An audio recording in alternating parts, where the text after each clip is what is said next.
Hello, everybody. Good evening, afternoon for those of you in the U.S. I am doing some sound check stuff real quick, so give me a second because for some reason my mic audio has been shit for the last couple of streams, and I'm trying to find out why that is. If I have to get a new mic, if I do, that's going to be a pain in the ass because I don't have the money for it. So we'll see how that goes. So, yeah, I'm looking around at all this stuff and listening to myself, so that's going to be really annoying. Also, my nose is being kind of a pain in the butt right now. My sinuses have been crap all day, and my right shoulder is giving me shit, so I apologize. Also, I'm a little annoyed that I started reading this like within the last day or so. I am on volume 17, chapter 3, I think, of volume 17.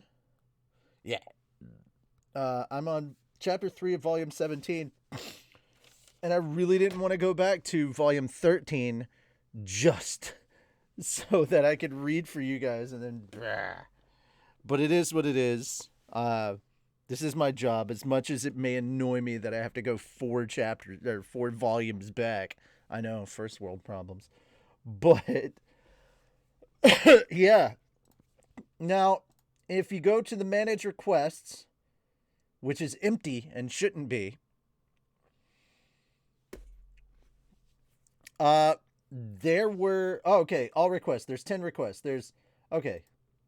It was only today. Okay, gotcha. So there's uh at the moment I've got 10 crunches, push-ups, heel touches, and 10 seconds of planks and squats.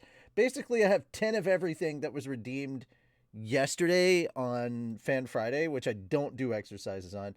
What's up, Drew? So please make sure to redeem, count those toward the current set of redeems. Alrighty. Yeah, dude. I have to also apply to do panels for AWA and possibly do press for AWA.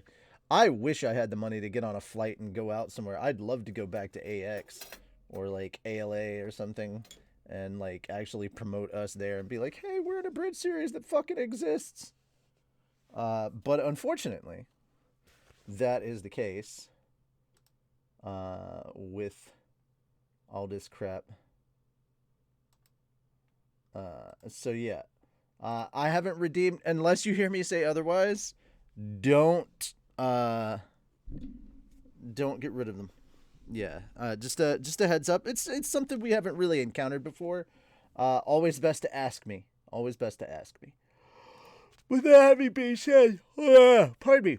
We're gonna finish this book today, and then tomorrow. Don't forget we have Anime Church, so come by for that. I will dress up properly.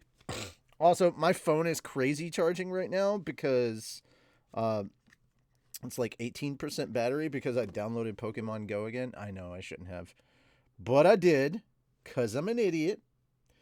Yeah, so I downloaded Pokemon Go, and that means that my cell phone battery is at like 18%. It's it's bad. I've already walked 4 miles this morning, and I took Toby out to the dog park and let him run around and poop. I'm still gonna walk another 2 miles later today, and I may go do some more Pokemon stuff downtown. But basically, I'm just there to screw around and play Pokemon Go for a little while. But I'm doing it later in the evening when the sun has gone down. Dressing up as a wolf, as Wolfwood for church? No, I'm not dressing up as Wolfwood. No.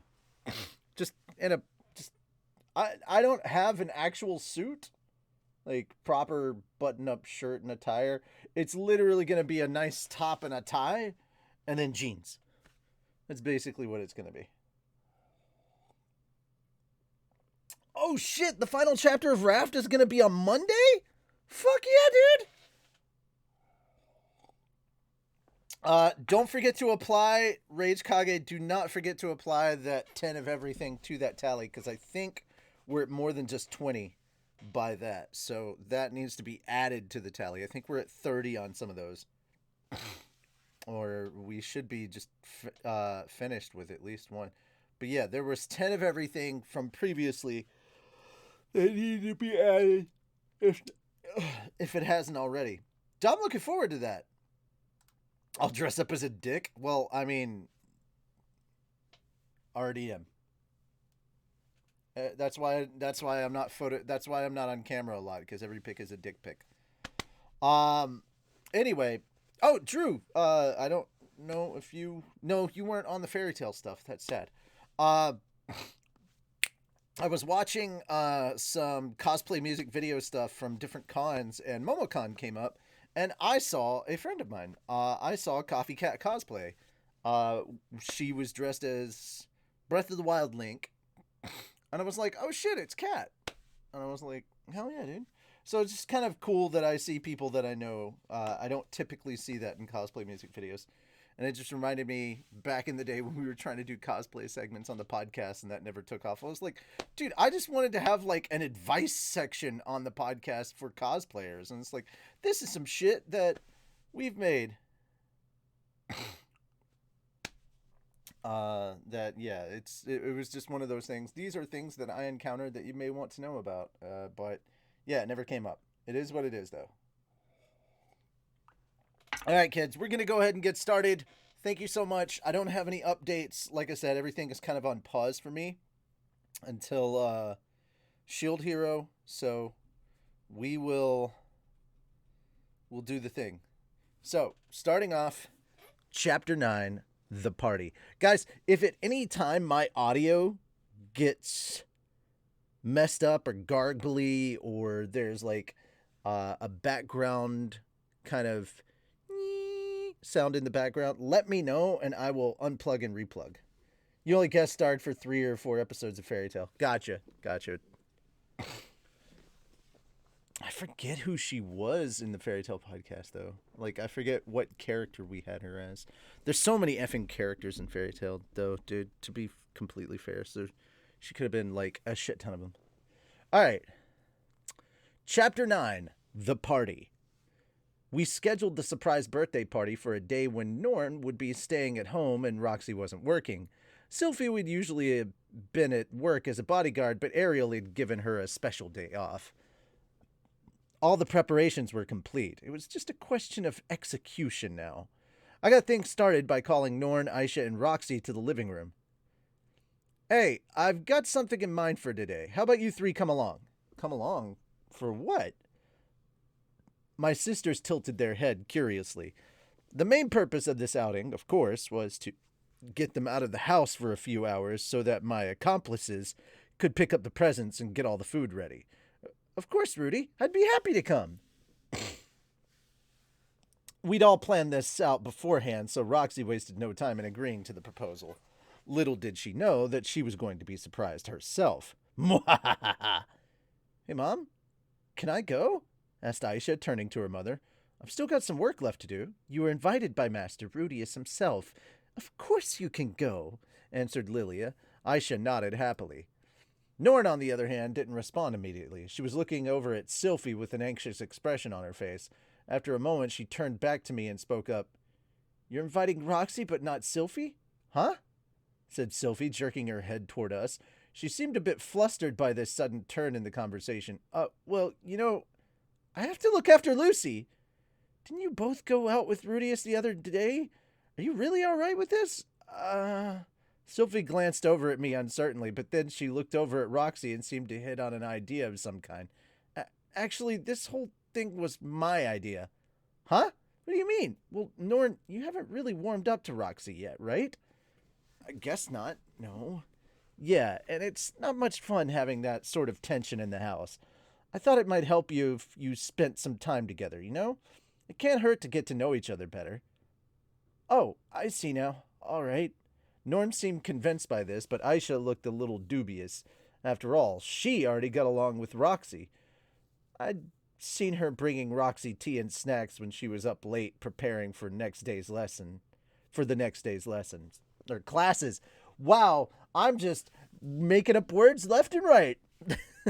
Why am I wearing headphones right now? I don't know. I'm so silly. Har, har, har. Okay. After a few moments, though, Aisha seemed to decide these details weren't too important. She shrugged her shoulders slightly and then smirked to herself. Please don't tell me she's figured it out already. So that's that, said Sylvie with a satisfied smile. You guys go have fun, okay? Okay, chorused my sisters. I appreciate your thoughtfulness, added I appreciate your thoughtfulness, added Roxy. It had been a bit of a close call, but we'd gotten over the first hurdle.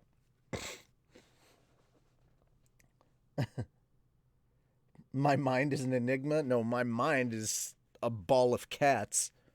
It's fucking ridiculous. All right. The preparations for this party were going to take some time. There were only 2 people to pick up the presents, cook the food, and set up all the decorations. To give them some breathing room, my goal was to kill time with the girls until early afternoon. However, I couldn't risk taking them to the Commerce District. There was a chance they'd bump into Sylphie as she was picking up the presents. That still left the Lodging District, Workshop District, and the university itself, but I had a different idea in mind. Fishing, huh? The 4 of us were outside the city entirely. Out here, it was quiet enough to hear the little stream below us gurgling softly, and the water was clear enough to see the fishes darting around beneath the surface. Yep, seems like a good family bonding activity, don't you think? I see. So Sylphie wasn't completely making all that up earlier. Chatting quietly with Roxy, I started to unpack the fishing gear I'd prepared for this expedition. We didn't have anything as convenient as a reel or lure on offer, unfortunately. Our rods were simple wooden things with lines made of braided giant spider silk. We also have floats made from radiata frog sacks, iron hooks, and earthworms for our bait. I've never fished before, said Norn a little nervously. Me either, said Aisha. I always wanted to give it a try, though. Despite their inexperience, the 2 of them didn't hesitate to grab their share of the gear. Aisha quickly put the float and hook on her line, jammed an earthworm right on there, and went running off toward the stream. Within seconds, she tossed her line into the water with an exaggerated motion. Yep. Could not have been 2 different kind of characters for this personality. Holy cats. I'd like to change that for 2.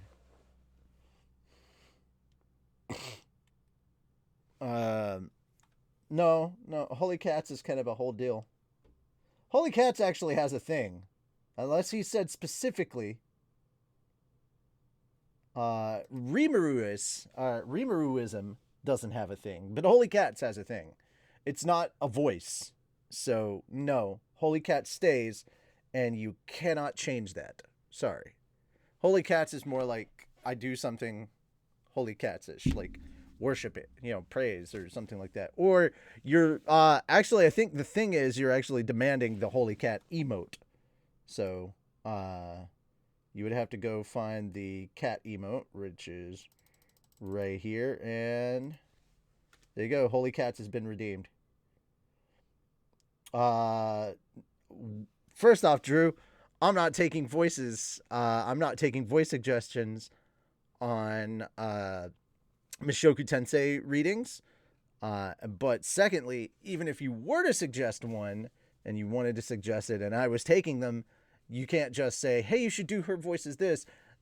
You have to turn in channel points for that. That's kind of what we have there. I just did it because Richie said his mind is a ball of cats. Well, there you go, Holy Cats. So I have redeemed the holiest of cats for you. All right, there we are. All right, so back to where I was. Where the hell was I? I don't even know. Oh, exaggerated motion. I just finished the page. Cool. I was a little impressed despite myself. Was this really her first time doing this? Rudius? How do I put these on properly? Norn, on the other hand, was staring at her float and hook with an uncertain expression. I don't know either. I've never fished in my life, you see. In my previous incarnation, I've been a strictly indoors type of guy. I'd never gone fishing, and I'd never felt any interest in doing so. And of course, I'd never felt the need to try it in this world either. When I wanted to fish, I could get them easy enough by freezing the water solid. Would you like me to teach you, Norn? Offered Roxy hesitantly. It sounded like she had some actual experience. That was a stroke of luck. We could always have fumbled our way around by trial and error, but it was always faster to learn from someone who knew what they were doing. Yes, please. Norn ultimately took Roxy up on her offer, but she looked a bit conflicted. The kid was a faithful member of the Millis Church. I had to assume she felt a little awkward around Roxy since she was my second wife. Still, it didn't seem like she actively hated her. Not on a personal level, at least. All right, now you try. Like this? That's right. You're good at this. Thank you. Roxy showed Norn the ropes patiently and politely. Norn returned the favor by listening carefully. It seemed like a good sign. I really wanted them to get along, at least. Soon, all four of us had taken our places along the stream. Roxy's experience was immediately obvious. Perched on a little chair I'd made with my earth magic, she squinted carefully down at the water, holding her rod firmly in one hand. While she sensed the slightest vibration, she pulled the rod up with remarkable speed. I hadn't seen her catch anything particularly huge yet, but she'd caught more fish than anyone else so far. Her pose and total concentration reminded me of a monk meditating on the mysteries of the universe. You're certainly good at this, Miss Roxy. Well, yes. Back when I was on the road alone, it was important to find my own food whenever I could. Come to think of it, Richard used to catch us lots of fish when we were traveling together. Oh, was he a fisherman as well? No, he used a spear. He would just thrust it into the water and then pull it back out with a fish on all three prongs. Norn had taken a seat next to her, and they'd been chatting on and off for a while. The conversation was still a little hesitant, but it seemed like progress. Oh, Norn, you've got a bite. Pull it up. Huh? What? Oh, okay. Don't worry, it happens all the time. Let's put a new bait on. Norn was having some trouble staying focused on her task, though. This wasn't the first fish that had slipped away from her. Still, her expression was cheerful enough.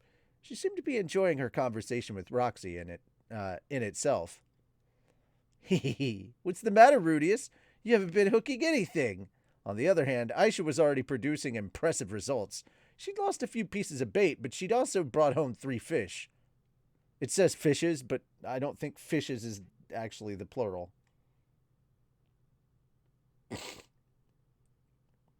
God damn.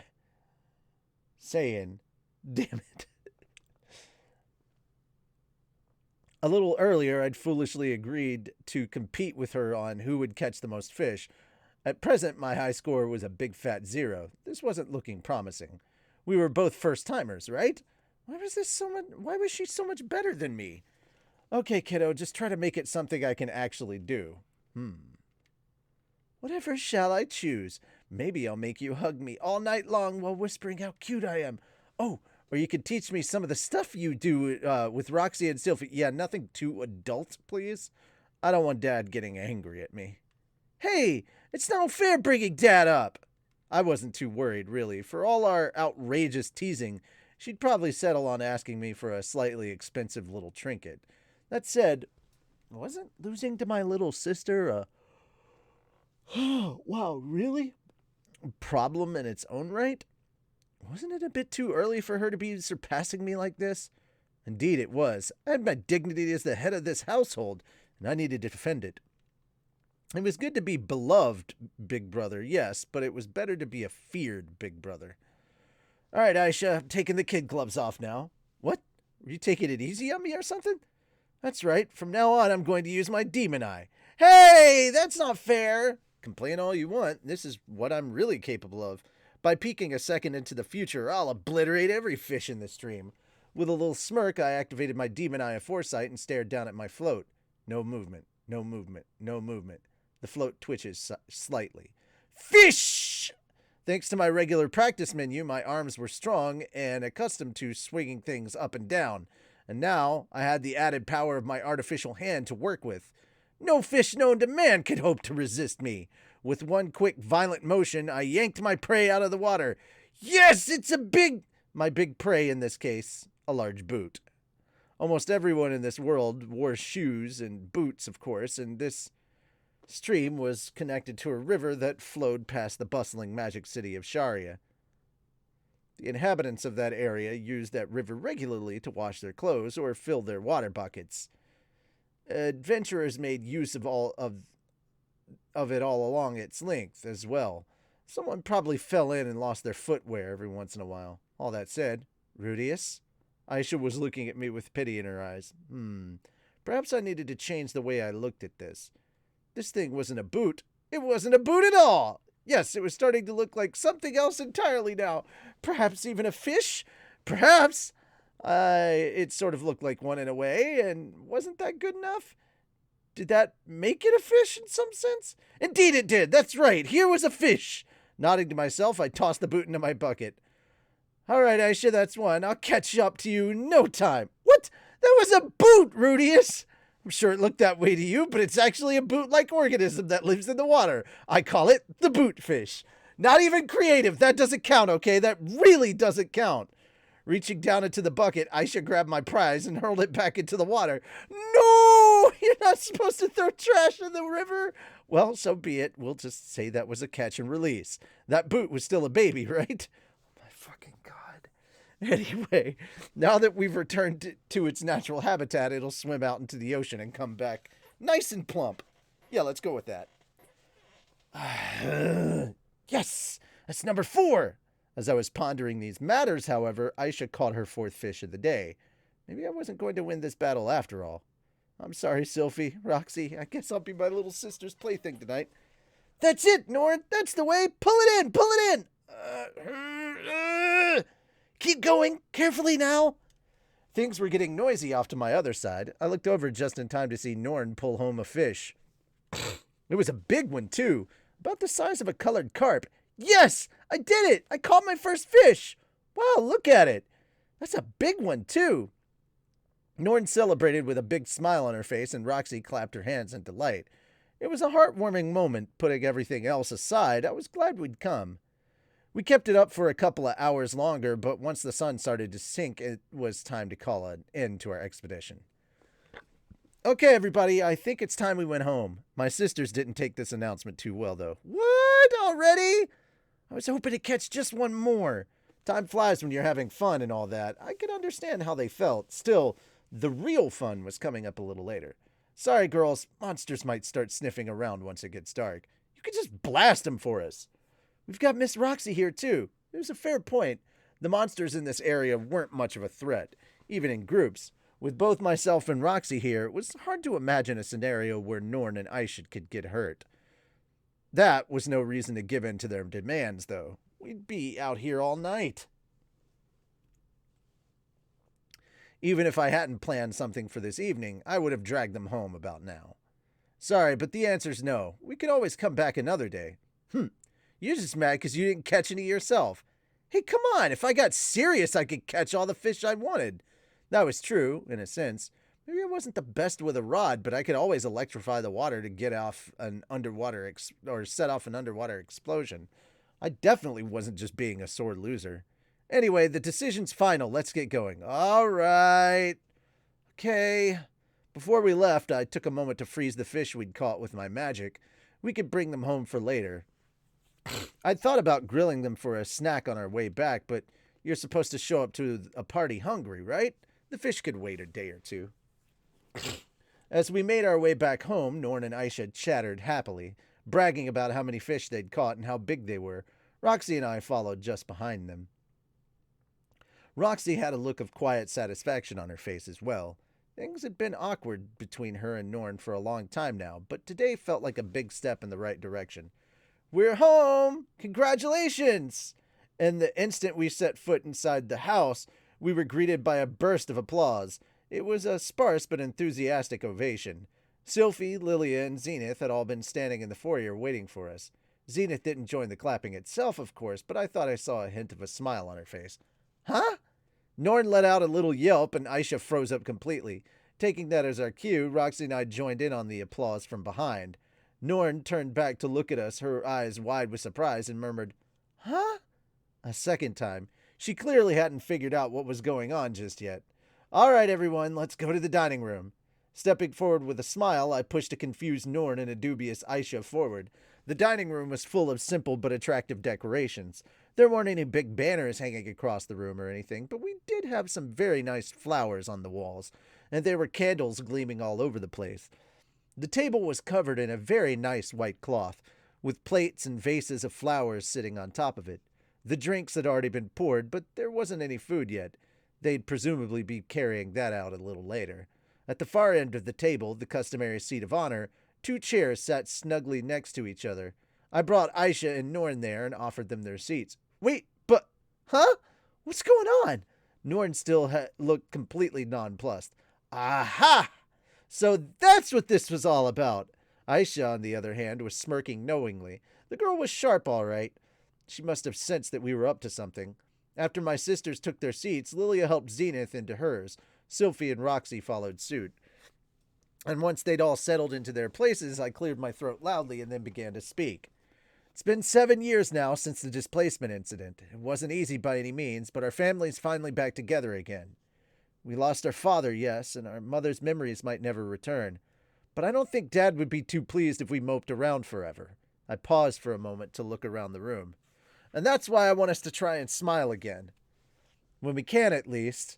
It might also seem disrespectful in a way, but Dad wanted us to have a party once we made it home, you know? I think we owe it to him to have a good time tonight. This whole thing had been Paul's idea, in a sense. He'd even put it down in a letter for us. It was sad that he wasn't here with us to see it happen. It made my chest ache to think about it. But for his sake, as well as ours, I really wanted us to enjoy ourselves. Norn and Aisha had their whole lives ahead of them. I didn't want them to be hung up on the past forever. Of course, giving a long sentimental lecture wasn't the right way to set the mood for that I was going for. We could save our memories of the painful, difficult times we'd gone through for the darker moments we'd run into down the line. If nothing else, it can help to know I've been through worse before. Right now, though, it was time to look forward to the future, and so I cut myself off and lifted my glass. Cheers, everyone! Cheers! Everyone except Norn, who was still staring wide-eyed at me, quietly raised their glasses as well. Aisha was smirking even more widely than before. She'd obviously figured the whole thing out. In any case, I wasn't sure how well the toast had gone. My goal was to set a cheerful tone, but it ended up sounding a little emotional. That was no good at all. I needed everyone smiling. Sylphie! Oh, right! I simply called Sylphie's name and she bent down to retrieve something from under the table. That felt kind of nice. We were operating on the same wavelength. A moment later, Sylphie reemerged with 2 large boxes, both beautifully wrapped. She passed one of them to Roxy, then they promptly rose from their seats, walked up to the head of the table and handed the boxes over. Roxy to Norn and Sylphie to Aisha. Happy 10th birthday, Norn and Aisha. Happy birthday! Neither of them seemed to understand at first, not even Aisha. But we're already 11, you know? This had to be the first time I'd ever seen that clever girl look so totally bewildered. She might have figured out the general plan, but she clearly hadn't been expecting a present. This was exactly the expression I'd been hoping to see. Yeah, we couldn't be there with you on your actual 10th birthday, right? I know it's a little late to celebrate now, but Rudy said a year or so is no big deal. He did? Tearing up a little, Aisha clutched the box tightly in her arms. After a moment, she looked over to Lilia, who smiled and nodded gently. A big, happy grin spread across her face as she turned back to Sylphie. Can we open these? Of course you can. Aisha was moving before Sylphie even finished her sentence. Norn, who'd been looking from her box to me and back again with a stunned expression on her face, quickly followed suit. At first, they went at it vigorously, ready to tear the wrapping paper off, but then they both stopped, reconsidered, and took things more slowly. They untied the ribbons and opened up the paper carefully, trying not to rip it. It was a little eerie how synchronized their movements were. They didn't look that much alike, but sometimes you could really tell they were sisters. Oh, it's a new pair of boots! What did you get, Norn? Look, Aisha, I got a coat! The two of them compared their presents gleefully. It was nice to see we'd done a decent job picking out the outfits. My goodness, you both got very nice gifts, didn't you? Lilia, who'd been watching from the sidelines with a smile, approached the two of them with Zenith at her side.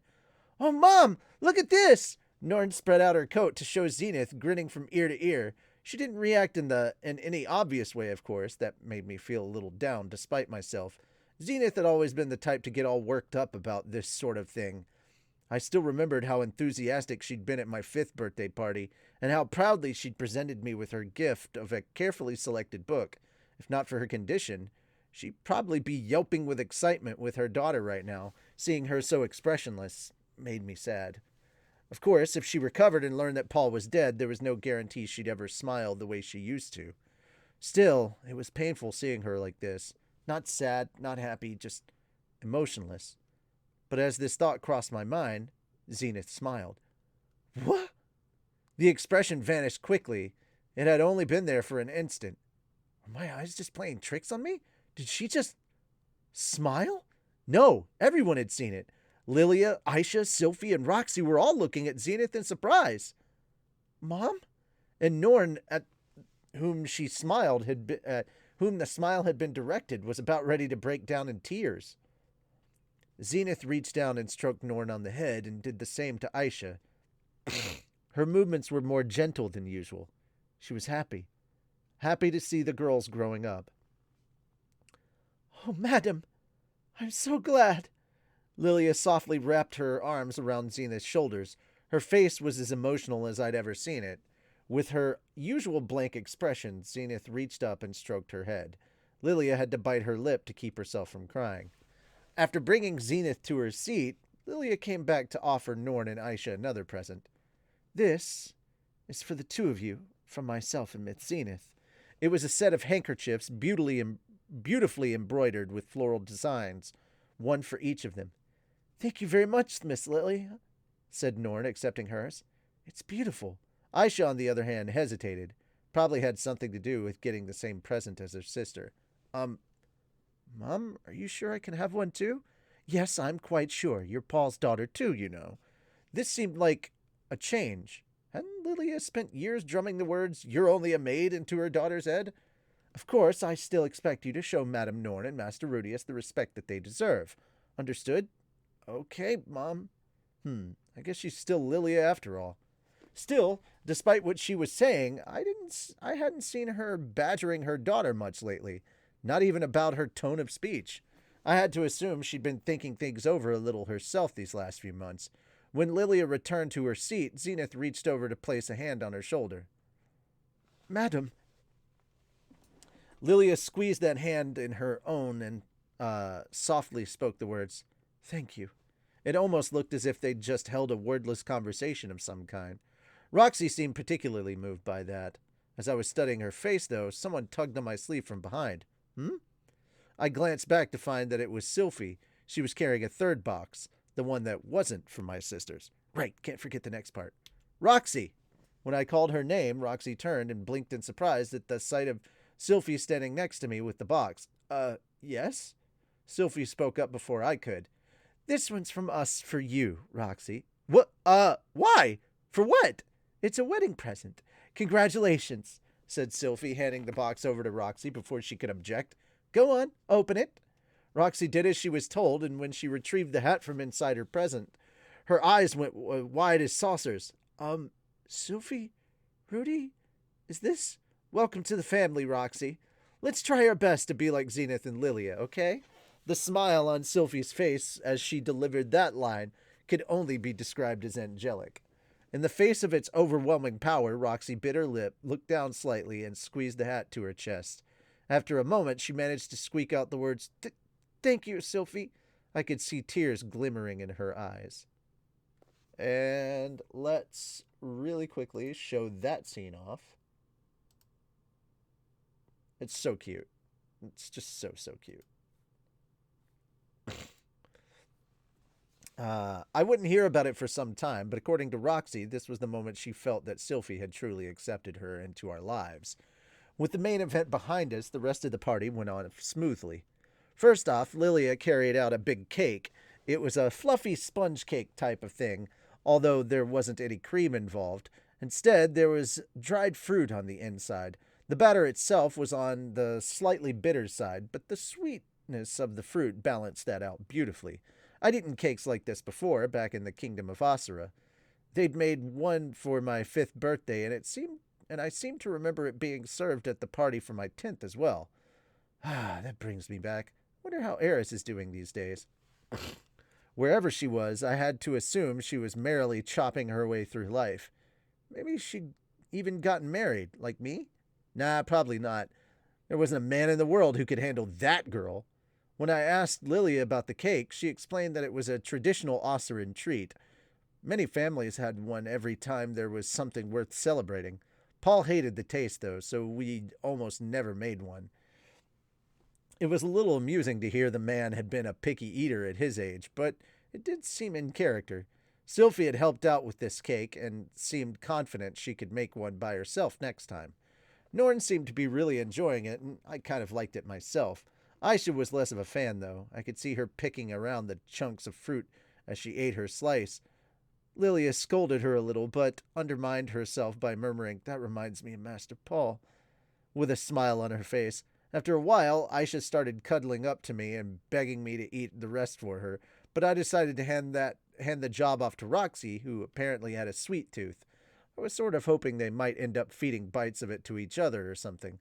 Unfortunately, Roxy took her assignment somewhat more seriously. I think she might have misunderstood what I was going for. "Listen carefully, Aisha. You're a very fortunate girl, so it might be hard for you to understand this, but sometimes when you're truly desperate, you might need to eat anything you can, even a poisonous scorpion." Right. My poor sister found herself on the receiving end of a lecture. I seem to remember getting a similar talk from Ghislaine at some point, actually. Maybe this was just something adventurers felt strongly about. I put up with some lousy food myself on my journey across the demon continent, of course, but I was fairly sure I'd never resorted to eating poisonous monsters. Maybe I was fortunate, too. This cake, on the other hand, is sweet and delicious. It would be wrong to leave it unfinished. Eat it, please. Okay. Roxy's tone hadn't been too harsh, but her arguments were intense enough that Aisha actually looked a little freaked out for once. True to her word, she started eating her cake in solemn silence. I felt like it felt like the first time I had ever seen her just do what she was told. Well, no, that wasn't fair. She did listen to me, for the most part. Anyway, now that I thought about it, getting past the picky eater thing probably was important. Maybe I was the one who'd mishandled the situation. Good thing I had someone around to set things straight. Well done, teacher. That said, you don't have to force yourself to finish it if you're so full you can't take another bite. I'll eat the rest if necessary. Incidentally, Roxy had already finished all of her cake. Well done, teacher. I'm so full I can't take another bite. Ice's reply had come quickly. Too quickly. Were you even listening to me? Eat your cake. Maybe this is a good thing. Sylphie and I didn't scold Aisha very often, and I felt like Lilia was taking it easy on her because of that. Aisha was a very clever girl, but she was only 11 years old. She probably needed someone to lecture her from time to time. In any case, Roxy seemed to be getting friendlier with my sisters. Really? The two of them weren't fighting with each other anymore either, and we'd just seen proof that Zenith's condition was improving. I felt like our family had grown closer in general. The celebration was a success. In other words, the celebration was a success, in other words, and I'd enjoyed every minute of it. I made a mental note to throw an even more elaborate party when the girls turned 15. Legends of the University number 9. The boss is merciful to fish. All right. That's chapter 9. Here we are, 70% of the way through, and now we're going to start chapter 10, workplace drama. What are we at as far as stuff? 30, 40, 20, 20, 40, and 20. Okay, so when we get a full house, I'll do exercises. Sorry if it seems like I'm cheaping out on you, and I am, but it's on purpose, and it has a lot to do with the fact that, 1, my shoulder's hurting, and 2, I've already walked 4 miles this morning, so I've done a good amount of hearty exercise. So if you're going to make me exercise, those exercises need to be full. Also, my tummy is still kind of full, so yeah, there's that. All right. Also, this means I can get on to the next chapter relatively quickly and not have to spend 5 minutes just doing random shit so that my lungs can catch up and I can catch my breath. All right, Chapter 10 Workplace Drama. The temperature was dropping steadily week by week, and I started to see the occasional flurry of snow outside the window. It would soon be winter in the kingdom of Renoa. The winters in this region were long, cold, and lean. A typical household needed to start preparing right about now or risk freezing to death. My family was relatively well off, so we didn't really have to worry about that. But just to be on the safe side, I made sure to stockpile a mountain of firewood in our backyard and piles of preserved food in our basement. We were ready for anything at this point. All we had to do now was lock ourselves up in the house to wait out the snows. I could pass the time by enjoying the company of my wives. But just as I was getting ready to hibernate, a certain someone from my past came back to haunt me. Oh shit, we're already getting to that point. One morning, as we were eating breakfast, Roxy offered me a surprising proposal. Rudy, Sylphie, and I are going out on a new job tomorrow. We might be away for several days. I was wondering if you'd like to come along. To watch you do your thing? Roxy gave me a quizzical look. No, we'd all be working the job. There might be a bonus in it for us if we perform well. I would have relished the chance to cheer her on from the sidelines, but apparently that wasn't the idea here. What kind of job? Well, it seems that a member of the Renoan royal family is currently on a pilgrimage. Evidently, this was a local tradition. When a Renoan royal approaches the age of majority, they were required to make a journey with. I'm gonna say that they meant to say maturity. So, yeah. They were required to make a journey around the country as a sort of training exercise. The journey itself wasn't anything too strenuous. They just spent 6 months or so going around and visiting a laundry list of specific places inside the country. However, they weren't permitted many guards and were expected to make their own preparations and arrangements. If it forced them to hire their own people, find their own way around, and see the country with their own eyes. Theoretically, this would help them grow into better rulers. The tradition was well known throughout the country as the coming of age pilgrimage. Of course, since it was so well known, the local mayors and governors were perfectly aware they'd have royalty traveling through their towns from time to time. In fact, they kept careful tabs on the age of every royal prince and princess and made sure to anticipate the timing and itinerary of their journeys. It sounded a little creepy in a way, but they obviously didn't want a member of the royal family getting badly injured in their territory. No matter what the circumstances, such an incident would hurt their reputation badly. The local authorities would have gladly surrounded the royal kids with 100 bodyguards if they could, but they weren't permitted to do so. It would have defeated the whole point of the pilgrimage. However, when the royal family itself requested guards, they were allowed to provide them. This time around, a party of adventurers had been hired as an escort, but their mage and healer had both fallen ill simultaneously. They were expected to recover fairly soon, but winter was fast approaching. It was basically impossible to travel in this region once the snows got going, so they needed to finish up their pilgrimage now and hurry back to the capital.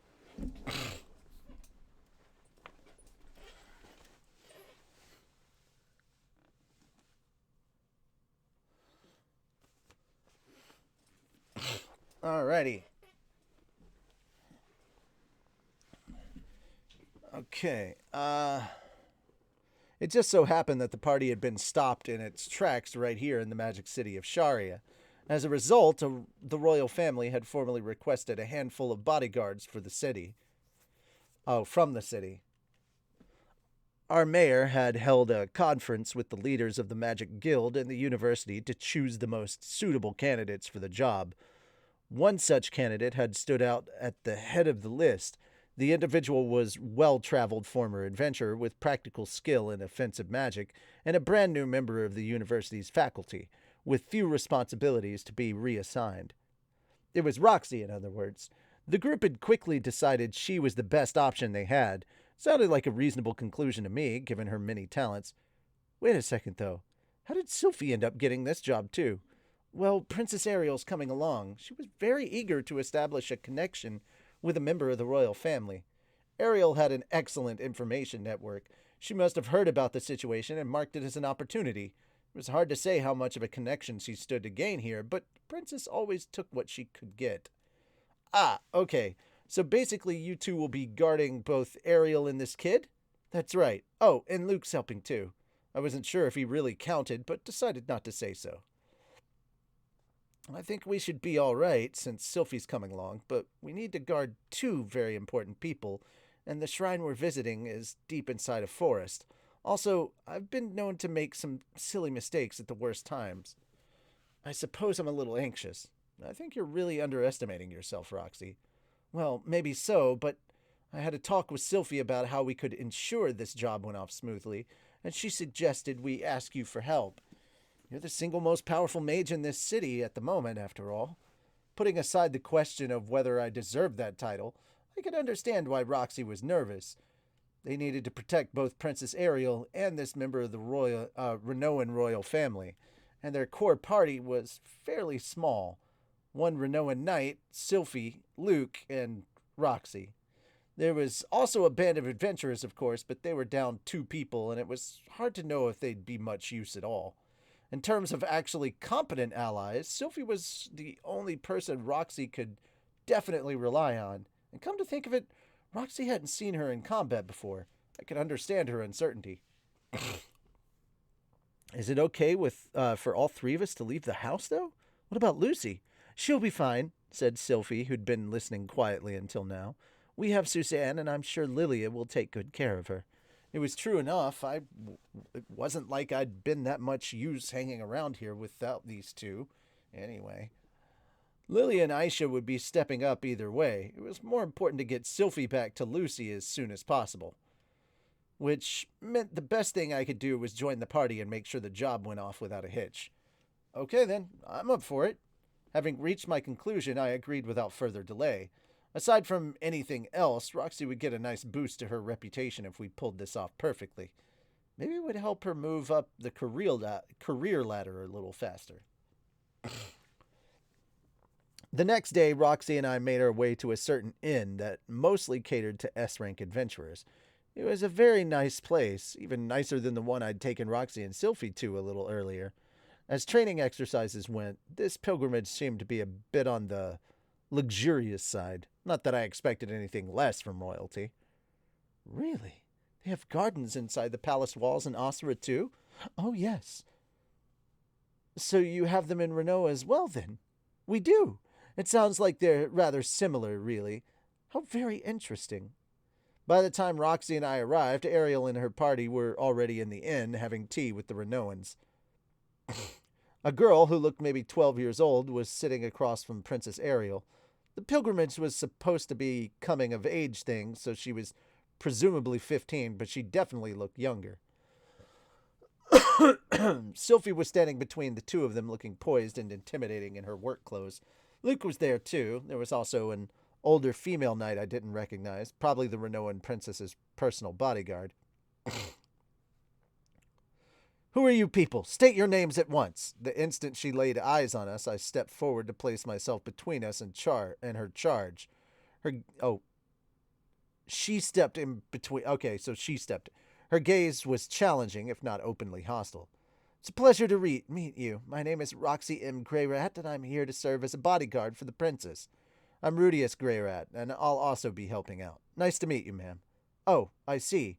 I heard you would be coming. My name is Grace, and I'm a royal knight. We appreciate your assistance. For a moment, the knight studied Roxy dubiously. In the end, though, she stepped back without making any further comments. She'd probably wanted to say something like, "You're obviously too young for this." What was the university thinking? I appreciated that she'd kept her thought to herself, but I wasn't sure why. Maybe she was just surprisingly tactful person?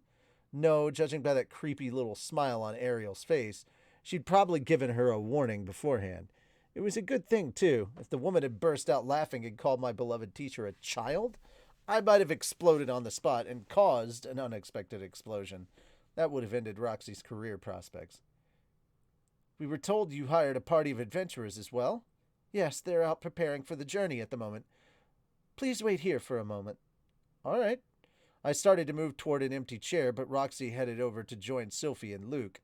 The knight returned to her former position, where she stood ramrod straight and perfectly still. It seemed like the princesses were the only ones permitted to take a seat at the moment. I'd have to stay on my feet as well.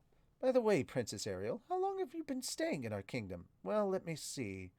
Not counting my journey, it's been a little less than 6 years. This country is essentially a second home to me by now. Oh, does that mean you'll be graduating next year then?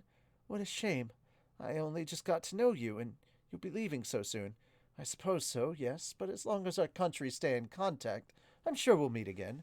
On that note, this Renoan princess was certainly a cutie. I did remember hearing that the royal family of this country was full of beautiful people. Apparently it was true.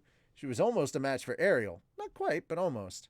Ariel sure worked fast, though. It seemed like they were already buddies somehow. For a while, I waited idly, letting the princess's conversation wash over me without really listening. How many times do I have to repeat myself, damn it?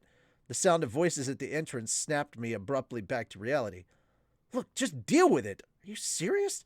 Did you forget what happened last time? Those morons screwed up so badly they nearly got Tina and Melanie killed. I'm not okay with this. What do you want me to do? We're not calling the shots here. It's not good enough. Are you really okay with this? Do you really trust some random stranger to watch your back out there? It's not like I want to, okay? The new arrivals stomped into the room, arguing loudly with each other. There was 4 of them, and they were all women. The one at the front of the group was a big, muscular lady. She reminded me of Ghislaine, but she was even more solidly built. Her body looked like it was chiseled out of rock. The second was a leader woman who wore her dark brown hair in a swept-back style, exposing a cross-shaped scar on her forehead. She seemed agile and alert, and her sunken eye suggested she'd seen her share of battles. They were both maybe 30 years old, and they both wore swords at their hips. It felt safe to say they were the party's frontline fighters. Appearances can sometimes be deceiving, but they sure looked like a pair of wily, skillful veterans. That made sense given that they'd been chosen to guard a princess. Incidentally, neither of them were taking part in the ongoing argument. That was going on from the 2 who'd followed in. I know, right? I'd rather do this to myself than with people I can't even trust. The angry one was a younger woman with a sullen look on her face. She was more of a girl, really, maybe 15 years old. Compared to the first 2, she looked like a fledgling. But if they'd taken her into their party, she had to be good at what she did. The staff she carried suggested she was a mage or a healer, or possibly both. Look, you can't be the only one on the back line. I don't want to let anything get past me, but it's going to happen sometimes. And then there was the 4th member of the party. But more importantly, you've got to learn how to work with anyone if you want people to respect you. Adventurers just don't get the luxury of staying in the same party forever, you know? She carried a bow, not a typical weapon for an adventurer. Arrows couldn't match the power of a sword or spell. I'd spent years as a traveling adventurer, and I'd only met one dedicated archer. Gah!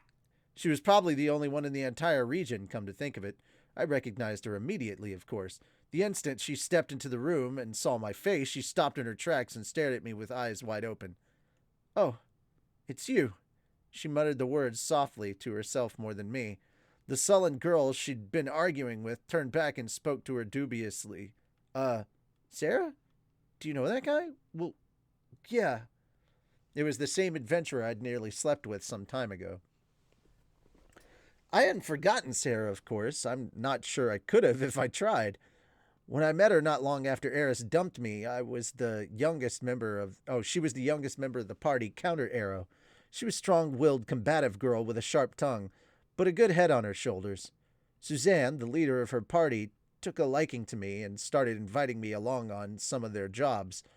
Among other things, we'd fought a horde of monsters together and later ventured into an ancient underground fortress to gather snowdrake scales. It took some time, but Sarah ended up falling for me. I was fairly sure of that, at least. It was harder to say exactly how I felt about her. Things escalated before I could really figure it out, and then my performance issues got in the way. I got drunk, acted like an idiot, and ran off to the nearest brothel for the night. And then I started bad-mouthing Sarah in public, which she overheard, of course. She dumped me on the spot. I was fairly confident it was a traumatic experience for both of us.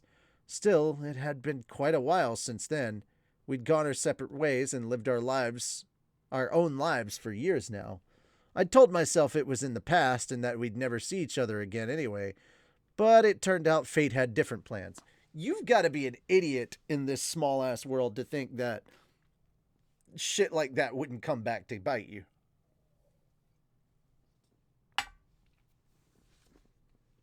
Maybe that only makes sense to me because I've grown up a lot in small towns. It's not like I've lived in Nashville, which is a big city and it's like the capital of Tennessee, but like, dude, I've lived in plenty of small towns too. Shit that you do, that has, like, people hear about that. Small towns are gossipy little bitches. So, yeah, dude, you need to... Shari is not exactly the biggest country. I'm just saying. All right, anyway. So now I found myself in the interesting position of working a job with my ex-girlfriend. At least we were both professionals, right? Hopefully we could just focus on the task at hand. It wasn't like dredging up the past was going to do either of us much good, surely.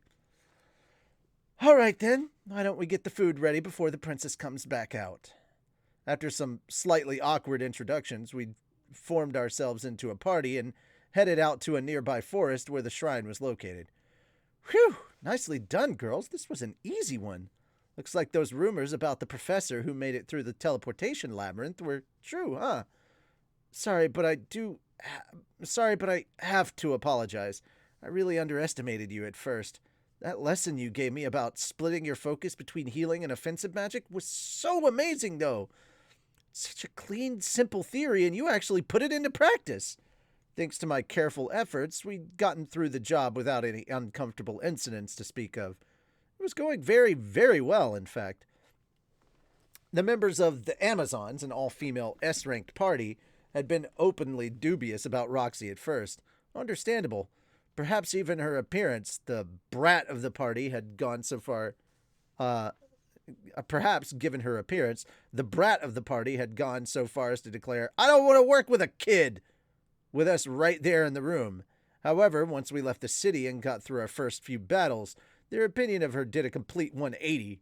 Despite the slapdash nature of our temporary party, Roxy played her role as a backliner to perfection. She cast her offensive spells with impeccable timing and healed her allies just as efficiently. Thanks to the time she'd spent exploring labyrinths all on her own, she was far more alert and skillful than your average mage. In fact, it sounded like she'd outdone their two missing party members all by herself. Understandably, they'd been barraging her with compliments for some time now. That made me feel all warm and fuzzy inside. Sometimes you had to resist the urge to puff out your chest and say, "That's my teacher, you know? Hey, Root... Oh, sorry. I'll get the food going. I wasn't much use in those battles, but I can handle this. I'm actually pretty good at cooking."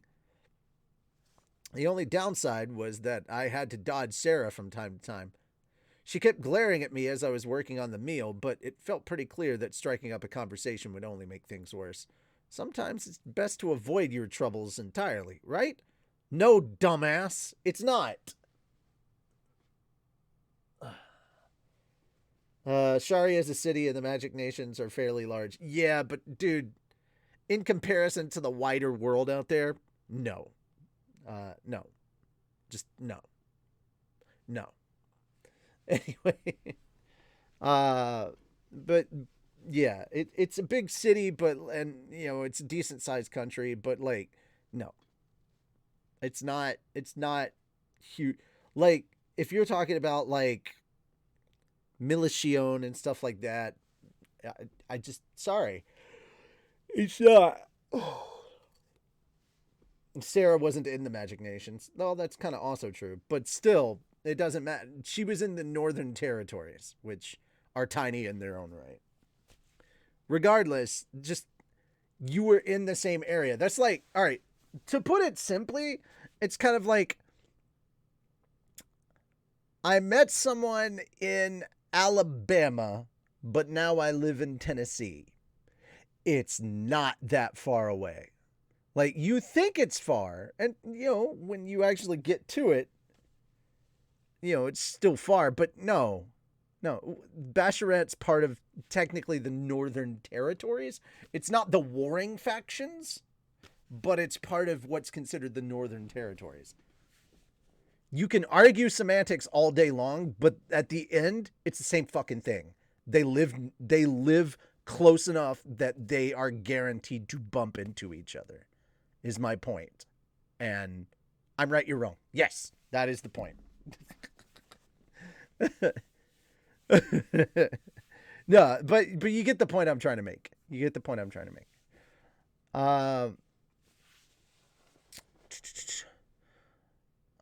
Right. I was just doing my part to keep the mood positive. My discretion was the only reason everything had gone so smoothly. Okay, he thinks that.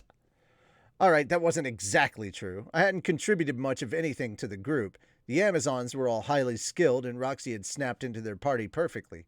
That hadn't left much for me or Sylphie to do on our way to the shrine. The Renoan princess was currently inside the building itself with her personal knight, offering up some sort of formal prayer. Once she was finished, we just had to make it back to the city and our job was done. Everyone would go home happy, and Roxy's reputation would take a big jump up, pushing her closer to her first promotion at the University of Magic. Of course, Sarah wasn't too pleased about this situation. She'd been staring at me silently for what felt like 10 straight minutes now.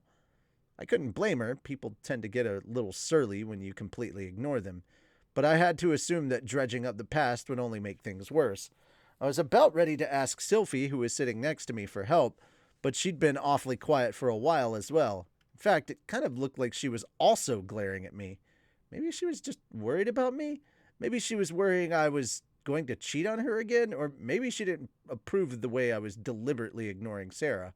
One way or the other, the silence was starting to get heavy, like painfully heavy, black hole heavy. My skin was starting to itch. Finally, Sylphie leaned over and whispered to in my ear, "Why don't you at least talk to her, Rudy?" Well, it's not like I'd mind having a normal conversation with her. I mean, her attitude seemed pretty casual at first, and I'd love to put the past behind us. I wasn't sure I could laugh off those memories, though. The wound still felt kind of raw. Yep, this is what happens when you run from your emotional problems. You end up like this. Maybe I should have just introduced her to Sylphie and Roxy right from the get-go, but at this point she wasn't even trying to speak to me anymore. I should have done something before things got this bad. Now I had a hole to climb out of. Maybe I do need to say something. The more I thought about it, the more my policy of completely ignoring Sarah seemed like a mistake. You think? No shit! All I'd accomplished was to piss her off. I could always have kept the conversation completely businesslike. That said, it was a little tough for me to try and change my approach now. The biggest problem was that I basically had nothing I wanted to say to her. The only topics that came to mind were related to our past together, which would inevitably lead to a discussion about our ugly breakup. That would just put us both in a lousy mood. It might not be too pleasant for Sylphie to hear either. Staying silent seemed preferable to that. I could always apologize to her for making things awkward as we made it back to the city. I was willing to endure some suffering for the sake of Roxy's promotion. Miss Roxy, would you mind teaching me a little more about magic before we leave this city? Please? Pretty please? It would be my pleasure. Thank you so much. Hey, is it okay if I called you elder sister? Huh? I suppose so, if you want to. Yes! Thank you, elder sister. Things seemed so nice and happy on the other side of the group. I wanted to be part of that conversation. Maybe I could convince Roxy to try a little royal roleplay the next time we spent the night together. Fucking idiot. My throat's getting awfully dry. All of a sudden, Ariel had broken the silence on our side of the group. I looked over at her, a little confused. We had plenty of water to go round, after all. She stared back at me meaningfully. There were some nice yellow fruits growing a little way back, weren't there? I hate to be a bother, but I'd like to try those. Ariel continued, turning her gaze to Sarah. Would you mind picking some up for me? Sarah looked a little suspicious about why this request had come to her, but shrugged and got to her feet. All right, I'll see what I can do. Thank you. I suppose it wouldn't be safe for you to walk through the forest all by yourself, though. Rudius, Fitz, would you escort her, please? Oh, man, that's what this is really about, huh? I suppose the princess had gotten fed up with our awkwardness. This was her way of saying, go talk it out amongst yourselves already. I think Rudy can handle it by himself. I'll stay here with you, Princess Ariel. To my surprise, Sylphie had opted out. Oh, you think he'll be all right alone? It's fine. He's not the kind of man who hides from danger. Was that what I was doing? Hiding? Yeah, it was true. I had been hiding, both from Sarah and from our past together. But there was no need to keep doing so. I had Sylphie and Roxy in my life now. My performance issues were a thing of the past. I had a family now. A daughter, even. All right. It was time to stop acting like a coward. Sarah and I made our way back through the forest to spot where we'd passed those yellow fruits. We found them easily enough and picked a few from the low bushes they were growing on. It was time to find a way to start the conversation. Sylphie had sent me out here and with her blessing. I couldn't chicken out now. Okay, let's reframe the situation. We're old friends who bumped into each other by random chance. Wouldn't it be kind of sad if we did the job without even talking to each other? Yeah, that works. So, you kept going on as an adventurer, huh? It wasn't the world's greatest opening line, to be honest. What's that supposed to mean? Sarah's response was understandably curt. I couldn't let myself get intimidated. Deep breaths, Rudius. It wasn't like I meant to imply anything about her abilities as an adventurer. She knew that much herself. This was just the way she was, really. Well, Counter Arrow dissolved when Suzanne and Timothy got married, right? I'd been wondering what you and Patrice were doing with yourselves, that's all. You know what happened to him? He joined a different party when we broke up. Dunno where he is now. He's probably still an adventurer, assuming he's not dead or crippled. Patrice had been a frontline warrior in Counter Arrow. He was an easygoing guy, but that was basically the only thing I remembered about him. What about you, Sarah? I bounced around a whole bunch of parties for a while. This group scooped me up right after I hit A rank, and I've been with them ever since. She spent some time now with the Amazons, from the sound of things. Now that I thought about it, they were probably the single prettiest party I'd ever encountered. Their muscular leader had a beautiful face, and the sub-leader made that scar look good. The young mage was kind of a brat, but she was definitely on the cute side, but none of them could compare to Sylphie or Roxy, of course. You know, I don't think I've seen an all-female party before. Yeah, well, there are a lot of them in the lower ranks, I guess. But once you get past rank C or so, everyone's looking for skill more than anything else, so it's not too common. Huh. I didn't remember seeing any gender-based parties on the demon continent, even in the lower ranks, but that place was kind of a special case, given how strong the monsters were there. This was my first time in one myself, but it definitely has its pluses. Let me tell you, gets you priority access to some clients for one thing, like this one. Ah, yeah, I can see why you'd want a female party to guard a princess. It might be a bit risky to entrust pretty young thing like that to a gang of smelly, aggressive men. A lot of adventurers were one step removed from being street thugs. People did tend to be more professional at the higher ranks, but an all-female party offered some reassurance that things couldn't go too badly. Not that women were always kind to each other, of course. It's also just less stressful in general. You don't have to worry about all the romantic drama, you know? I smiled awkwardly at that one. If I'd ended up formally joining Counter Arrow and pairing off with Sarah, it would have been us making things awkward for the others. I also found myself thinking about the youngest member of the Amazons, though. Whenever we stopped for a break, she'd throw herself at the party's leader or sub-leader with squeals of affection. And once she realized how talented Roxy was, she'd been all over her. She had a habit of sticking her tongue out at me while squeezing my wife in my arms. No romance, huh? Really? Huh? Oh, her. Well, you do get girls like that, but it's just less of a problem, said Sarah with a shrug of her shoulders. It helps that nobody gets pregnant or anything, you know? Huh. Good to hear the party got along, at least. The two of us did have some painful memories in our past, but from the sound of things, Sarah was enjoying her life just fine. I was happy for her, and a bit relieved, maybe. So anyway, what about you? What about me? I heard you're married with a kid now, right? Sounds like you're enjoying yourself. Oh? Who told you that? Suzanne. She sent me a letter a while back, you know. Sarah's tone was starting to sound a bit accusatory. Suzanne? She sent me a letter a while back, you know. Okay, that's probably better. The whole reason that we'd broken up was my total inability to perform in bed with her. That wasn't the reason, you absolute fucking idiot.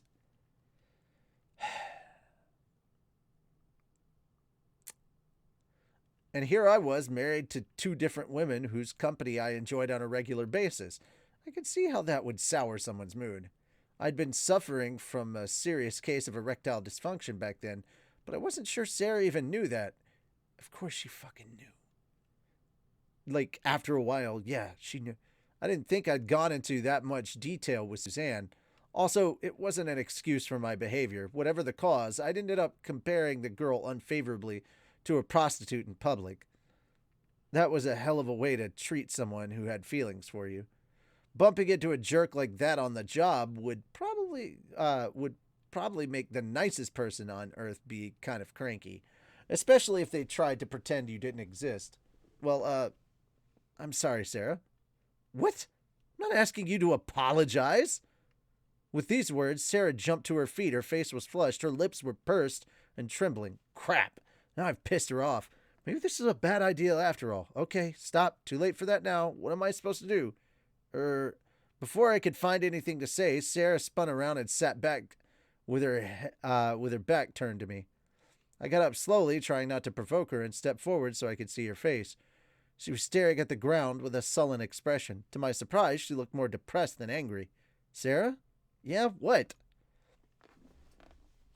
I know you don't want me to be apologizing, but I'm going to anyway. The way we broke up wasn't the best, right? So I didn't know what to say to you, I guess. That's no excuse for ignoring you, though. I'm really sorry.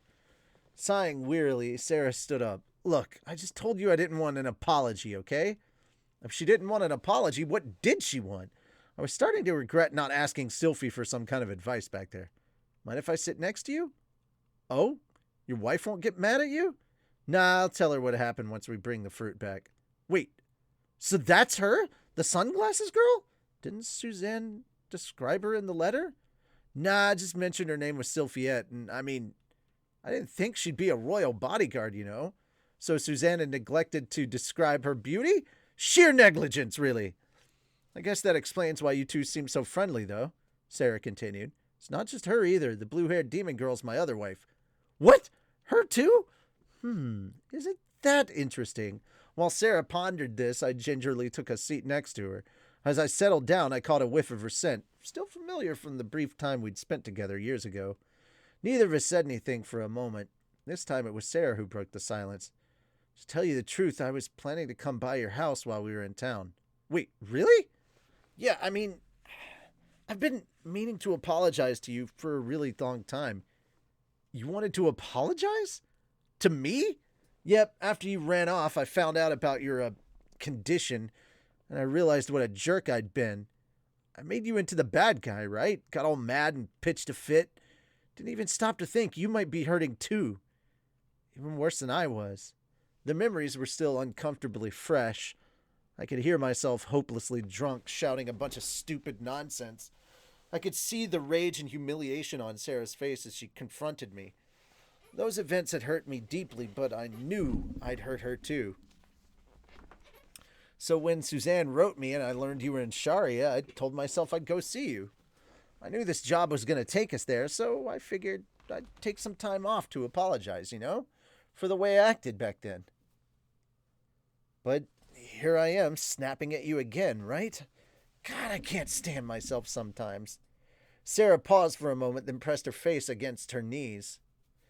When she continued, her voice was barely audible. Sorry. I wanted to put an arm around her shoulders or something, but somehow it didn't feel appropriate right now.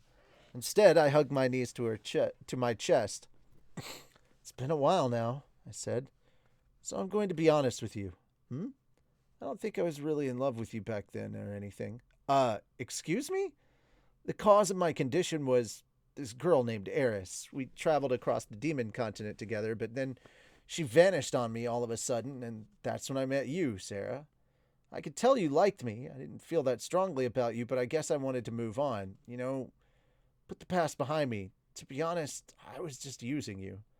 I paused to swallow, then continued. So yeah, you don't really owe me any apologies. I assumed Sarah would be angry with me. I was fine with that. She told me the truth. She'd been as honest as she could. I felt like it was only fair to return the favor. For some reason, though, she wasn't angry. She was just staring at me with a look of surprise on her face. Wow, you've really changed. Have I? Yeah, back in the day, you never opened up to me like that. Never even pretended to. I guess not. Never talked to anyone this casually either. Or if you did, it was kind of forced and awkward. Wait, really? Yeah, you seem so much more natural now. Come to think of it, I wasn't speaking to her as formally as I used to. That probably had something to do with the way my mindset had changed. Back then, convinced that Eris had abandoned me, I was terrified of conflict and rejection. I was careful to speak as politely as possible. That way, I wouldn't offend anyone, and I'd keep them at a distance, too. It was simple enough. I didn't want to risk getting hurt. But now, I wasn't afraid anymore. Someone gave me a bit of confidence, I guess. Your wife, you mean? Yeah, after that night with you, I had the same problem for a couple of years consistently. Sylphie was the one who cured me. It was her first time, but she did everything she could. She was an aphrodisiac on me, and she got it working again. I went into some specific detail. Sarah's face went red, but she listened to every word, even leaning forward slightly. It got a little embarrassing after a while. Maybe there was such a thing as being too open. So she did all that for you. Why do you go and grab a second one? Well, Roxy did just as much for me in her own way. As I proceeded to tell that story, Sarah listened with open curiosity, holding a hand over her mouth. From time to time, I thought I saw her nostrils flaring. When I got to the end, though, she looked a little sad. You know, I don't think I could have done anything like that for you, even if you told me everything back then. Maybe that's the reason you never really fell for me. Maybe it was. Sylvie and Roxy both loved me, but I loved them even more. They'd changed my life for the better, and I'd fallen for them because of it. On the face of it, that sounded almost transactional. It was just a fact, though. They'd won me over by being there for me when I needed them. Maybe that was what distinguished them from Sarah. Gah! All of a sudden, Sarah jumped to her feet with a yelp of aggravation. Putting both hands on her hips, she glared down at me. Look, let's get one thing straight right now. I might have loved you back then, but that ended the day you ran off. I mean, I did want to apologize for being such a jerk to you, but that's all. I'm not remotely interested in giving it another shot after all this. Having spit all that out with some real vigor, she snorted and turned her head to one side before continuing. And on that note, stop looking at me all apologetically. We're just old adventuring buddies, right? Try acting like it. There was a hint of embarrassment on her face, but at the same time, she looked relieved. It had taken quite a while, but we'd finally gotten some closure. It was a little bittersweet, but I found myself smiling anyway. After our talk, I managed to interact normally with Sarah. My approach was a mixture of my Linnea and Persina mode with my Nanahoshi mode, with the overall intensity dialed down a bit. It seemed just about right. Sarah's performance also improved noticeably. She supported the party with remarkable skill, firing off arrows exactly where they needed most. In general, her role was to stand silently back from the action and calmly direct the flow of battle. It reminded me of the way Suzanne used to shout out friendly orders to the members of Counter Arrow. Sarah had a different style, but she always kept their young mage on target and in the right position. It was quite a contrast with the impulsive but talented kid I remembered from the old days. Maybe having someone younger to look after had helped her grow more mature. Whatever the case, she was the very picture of a veteran adventurer by now. In the end, the princess's pilgrimage went off without a hitch. We had to fight off groups of monsters several times along the way, but none of them gave us any trouble. We made it back to Sharia without any injuries to speak of. Just like that, our job was complete. The Renoan princess and her guards stayed overnight at the inn in Sharia. Picked up two recuperating adventurers and then departed for the capital in the morning. They needed to make it back before the snow started to fall in earnest, so they couldn't afford to waste any time. The rest of us went out to the city wall to see them off. I don't want to go. I have so much to learn about magic from my dear Miss Roxy. Control yourself, kid. Oh, I know. Why don't you just join our party, Miss Roxy? Don't worry. I'm sure everyone would be thrilled to have you. It's very kind of you to offer, but I'm happy with my job here, and I'm a married woman. It's no big deal if you wander off for a while. He'll treat you like a goddess when you show up again. That's enough, Alyssa. Put a sock in it. Oh, okay. Before they left, the Amazons made a half-serious effort to recruit Roxy, but she gently declined. It was a good thing, too. If she'd shown any interest at all, I would have launched straight into my patented clinging and blubbering defense. Dignity was a secondary concern here. I needed my Roxy right where she was. All right, Rudius, guess this is goodbye. Sarah was leaving too, of course, so at first I'd been horrified to see her, but by now I was glad she'd come. I thought that talk had done both of us some good. Yeah, stay safe out there.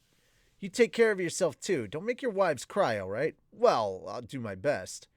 It seems like they get along okay, but don't you ever start comparing them out loud.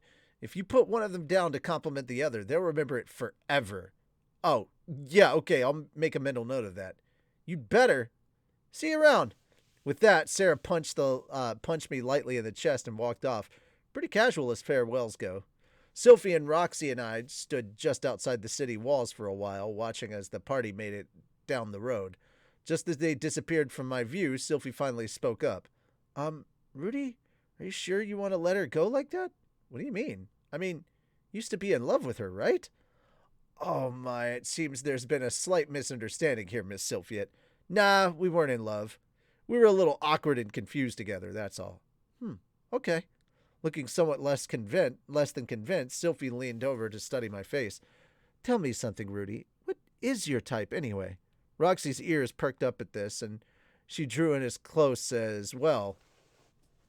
It seemed they were both interested in the question. Would they be happy if I just said girls with small breasts? I felt like that might backfire badly. Good question. I used to have all these details worked out, like a girl this tall with that haircut and this body. I don't think I had it right, though. I paused for a moment to study Sylphie, then Roxy. It took a moment, but then an answer popped into my head. It seems like girls who help me out when I'm in trouble get a special place in my heart. That put a big, goofy smile on Sylphie's face. Oh? Does that mean I'm special, Rudy? Obviously, you cured me of something I'd been suffering from years. I'm very happy right now, and I think you're the one who made that possible. Oh, yeah? Good thing I worked up the courage back then. Roxy was looking up at me a bit uncertainly. Her expression read, What about me? I wrapped my arms around her shoulder and pulled her in for a hug. Of course you're special too, Roxy. She pulled me out of that house when I was hiding in. She pulled me out of that house that I was hiding in, and she'd pieced me back together when Paul's death had left me broken. I owed everything to her.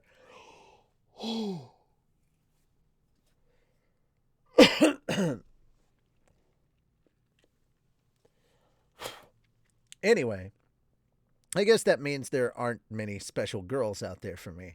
No need to get too anxious, Sylphie. I won't be picking up any more wives, I promise. At this, Sylphie reached out to take my hand. Okay, but I'm just going to repeat myself for a second, Rudy. As long as they're special to you, and you're special to them, I'm all right with it. I guess Sarah wasn't quite in that category, though. All of a sudden, I found myself remembering a red-haired girl who had been special to me once. I remembered her smile, how we'd struggled our way home from a far-off land, how she'd wept when I nearly died, and I remembered the last night we'd spent together. Eris had abandoned me, or so I'd thought for years, but a man who I'd traveled with and who I trusted deeply was convinced I was mistaken. What if he was right? What would happen then? Sylphie? Yes? I'm not entirely sure about this, but I might end up breaking that promise again. That's all right. I didn't accept it in the first place, remember? Just make sure you bring her to meet me first. I'm not going to tie you down, but I'm not about to let you marry some girl who doesn't even love you either. Got it. That is a promise, okay? No mistresses or secret children. Don't hide things from me. Unless you want to make me mad. Right. Okay then. I'll be very interested to see what number 3 is like, assuming you manage to catch her. My sweet little Sylphie was starting to develop something of a commanding aura. Not so long ago, she was modestly claiming that she'd just been lucky, but it seemed she'd found some self-confidence. That was a good sign. The girl had seemed a little anxious ever since she married me, and it worried me at times. All right, then. I'll have to make damn sure I keep that second promise at the very least. Legends of the University number 10. The boss. The boss is a hopeless womanizer. Halfway through, and we're at 80%. Oh, Jesus, we went up 10% from that. How many wives would it take until Sylphie decides to castrate him? I don't know. I don't effing know. Alright, I've got 40 of everything. Jesus. Oh.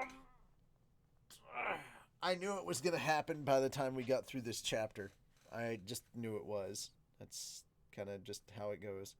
Okay, graduation day. Then we have 1, 2, 3, 4, 5, 6, 7, 8, 9, 10, 11, 12, 13, 14, 15, 16, 17, 18, 19, 20. Okay, so 20 puts us at page 12.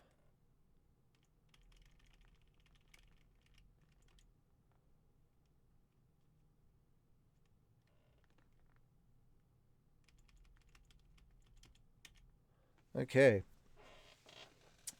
Graduation day, then we're going to have our final chapter and then our extra chapter, and that's going to be the end of this. Doesn't seem like she'll castrate him unless he puts his hand on some random girl. Yeah, that's probably also true. Like, actually random. Okay. Dude, I am so tired. I don't understand why.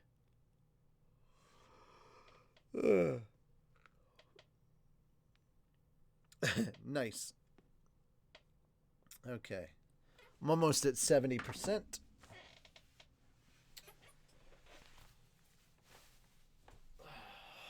Maybe this will help wake me up. Before you go.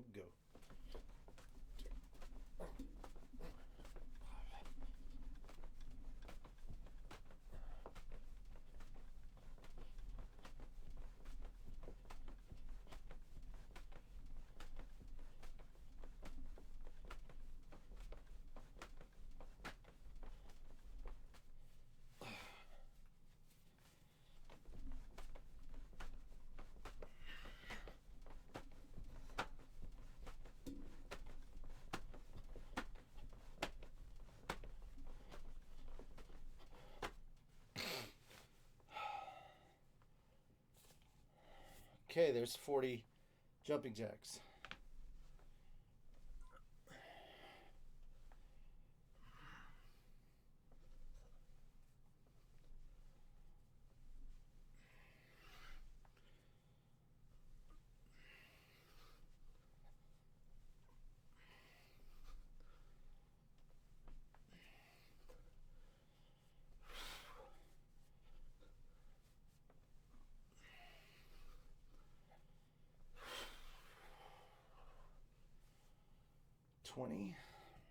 Halfway.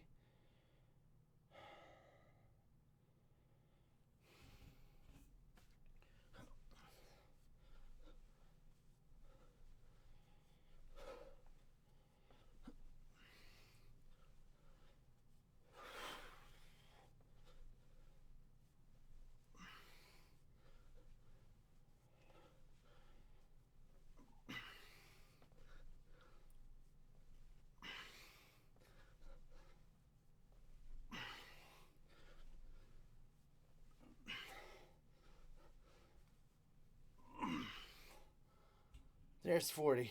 Holy shit.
That's all the sit-ups done.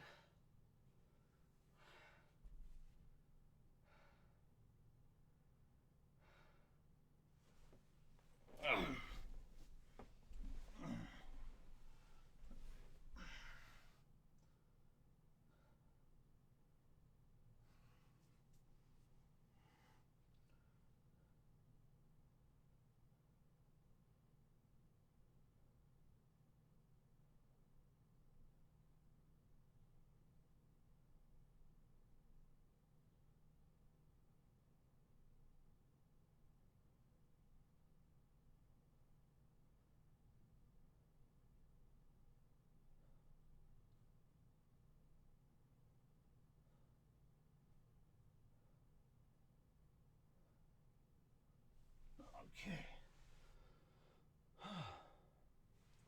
Alright, I'm going to do some push-ups. If this doesn't hurt my shoulder, I'll just do them more until 40. If my shoulder starts becoming a pain, then I won't do them. Done 40 of everything else, though.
Okay. That's all 40. I'm going to go pee for a second.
just want to die.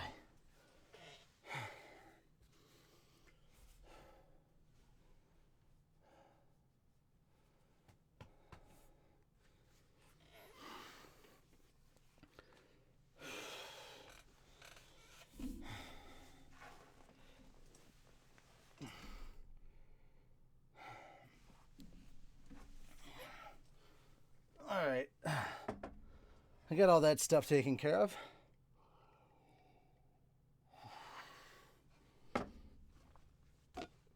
Let me go put some dishes away. Nothing in here. I already ate all the broccoli. Besides, you don't like broccoli anyway.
I'm gonna tell you, I felt that. Holy shit.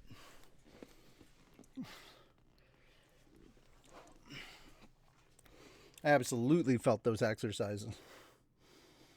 How's the audio sounding, by the way?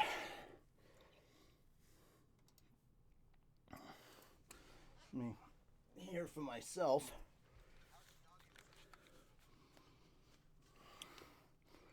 I know it's not great with all that eating. Holy shit.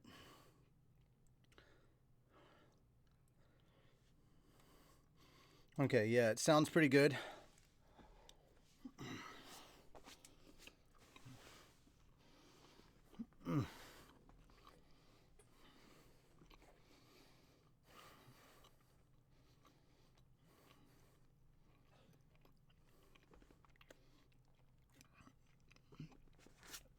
But, like, if you check out the previous episode of Mushoku Tensei and the last episode of Slime that we did, my mic's audio quality sounds kind of shit. I wasn't exactly sure why.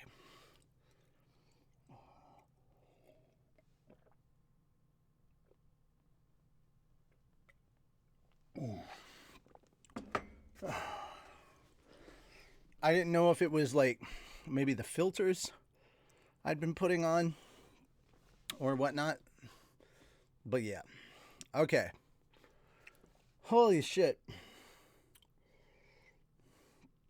Alright. Here's the deal. I'm going to go through another 2 chapters before doing all the 40 exercises. So if you guys redeem everything before this episode is over, I'm going to wait until the next chapter. I'm only going to do 80 today. I'm trying to get through this stuff in time to go out and walk Toby. Because it's already been 6 hours since he last went out, so I'm going to take him later. But not too much later. I can't go taking him out at 8 o'clock. I'm going to try and reach for 7 since it's already almost 6. All right.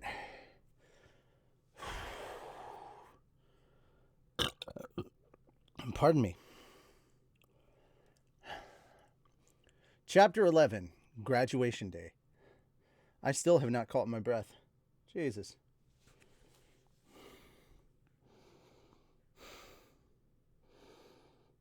I'm going to step away again for another snack, and hopefully by that time my breath will have caught up.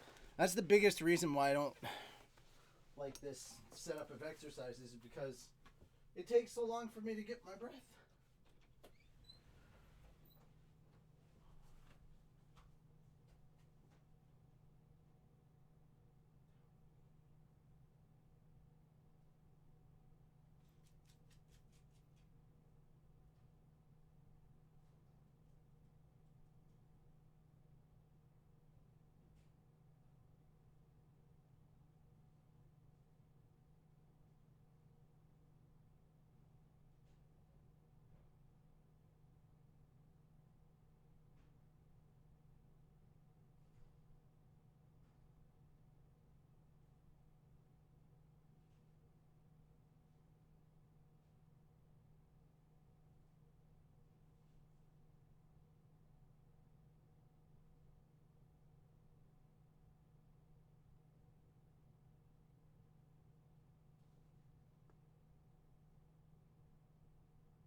Yes. Yes, as Raid said, what did you guys think of the last two chapters?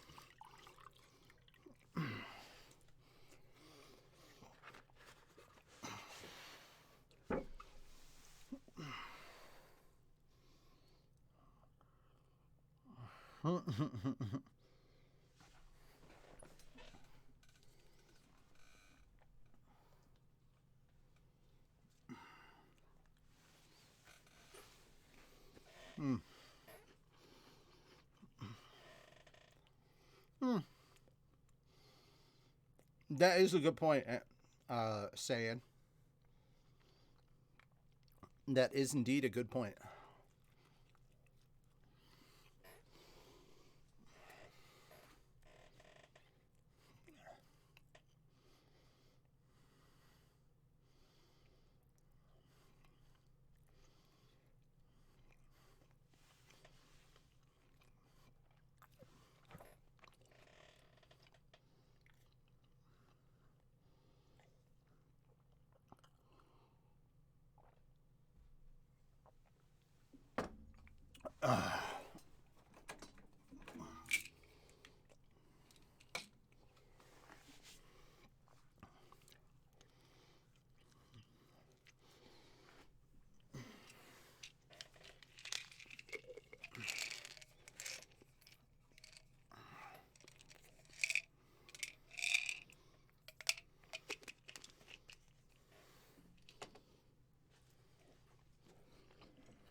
Yeah.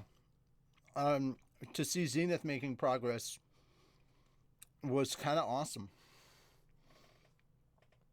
And yeah, saying it is kind of a surprise that no one else like bothered to mention Sylphie, considering that for a lot of them that was the first time they'd seen someone silent cast magic.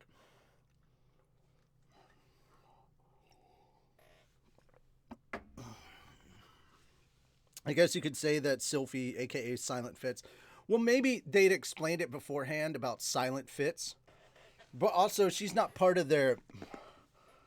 She wasn't joining their party, even temporarily. She was just basically the queen's bodyguard. So I guess you could say that it was. They were looking at her as kind of like, well, of course, someone that exceptional would be serving the queen. Or I guess the princess in this case, sorry. Jumped ahead of myself. Maybe she'll be queen one day.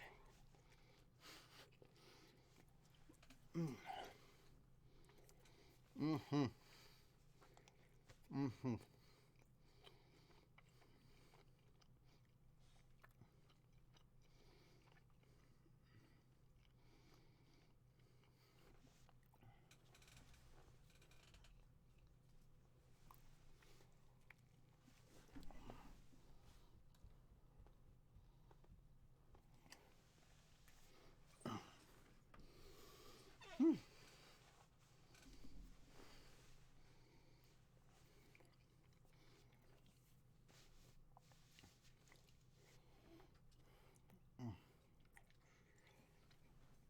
I'm just giving a plausible explanation as to why they may not have said anything about it.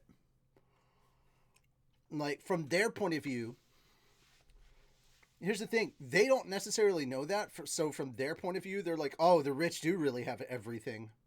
It could be, a classic case of that.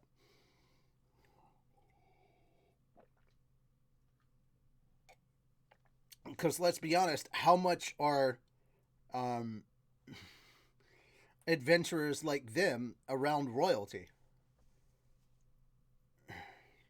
You know? Of course, now that they're an S rank team, it may be more likely. But I don't know how early in their careers around royalty they are, so they may just see this as their first time ever and being like, oh, I guess every royal person has that. So they don't know enough to realize how rare that truly is. Possibly. Mm-hmm.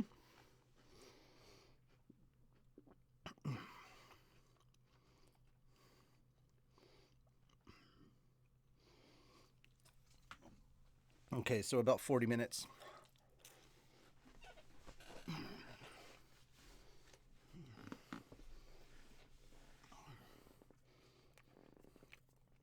Well, I don't know. We don't know that for sure, Saiyan. Not in this world.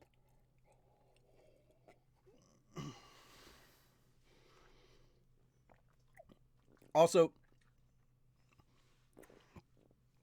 keep in mind that the team are S ranks. The individuals are not.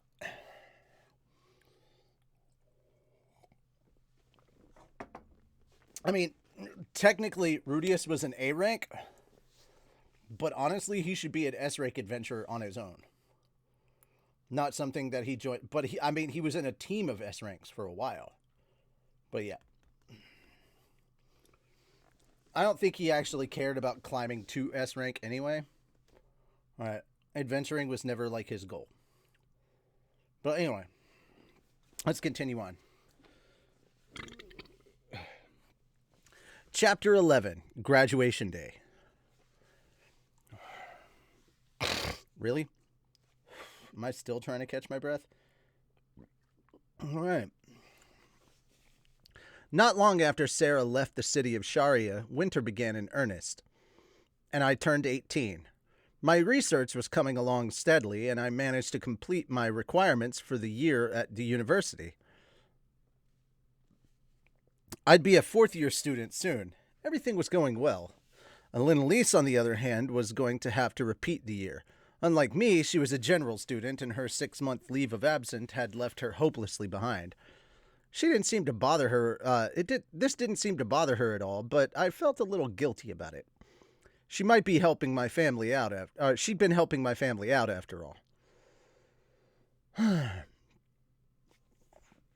Incidentally, Sylphie also hadn't met her attendance quota for the year, but her grades were still excellent and they took her role as Princess Ariel's bodyguard into consideration, so she ended up getting special permission to move forward. Sometimes it's all about who you know. Things were good at home as well. Lucy was growing fast. She'd already lost interest in breastfeeding. Lately, she'd been eating baby food instead of nursing. And just the other day, she'd spoken to me for the very first time. She had looked right at me and said, "Woody." Apparently, I was Rudy to her, not Dada or Papa or Mr. Bubbles. Mr. Bubbles? All right, anyway.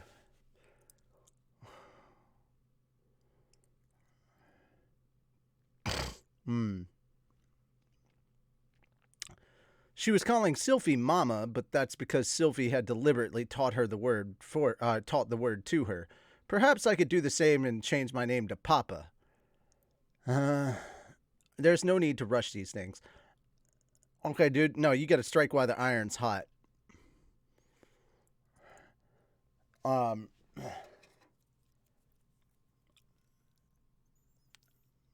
Jesus Christ.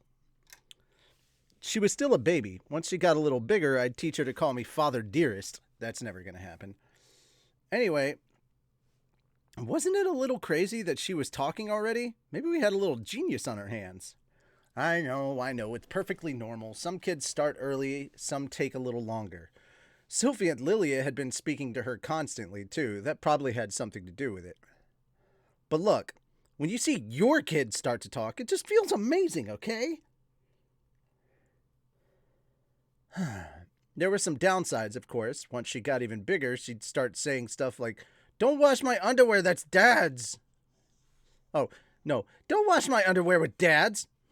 No, I was actually looking forward to that one for some reason. As our daughter was no longer nursing, Sylphie's breast had stopped producing milk. That was a real downer. I'd lost my chance to enjoy that sweet, exciting treat. Idiot.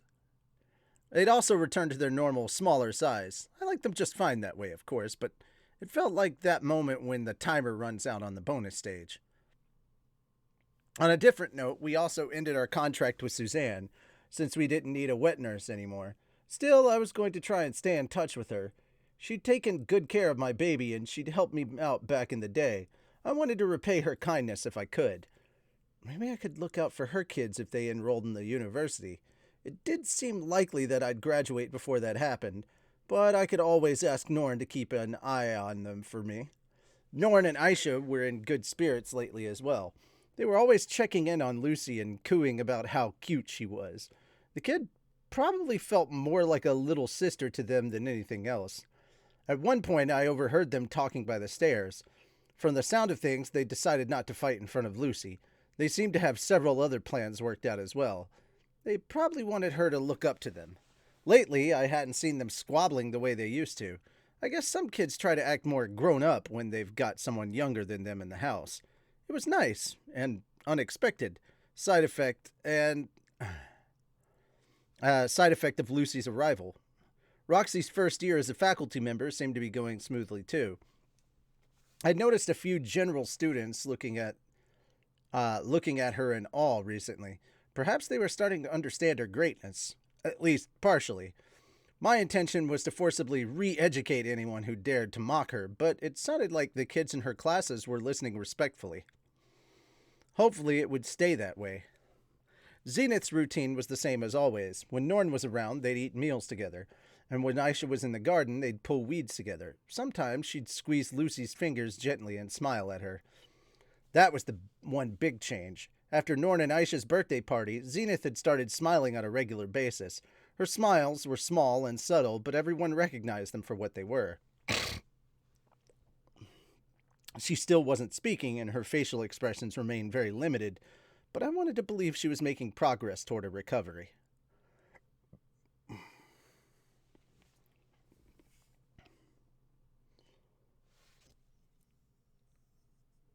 I'm assuming you meant Rudy, not Roxy. Saying. Alright, clearing that out. There we go. Whew.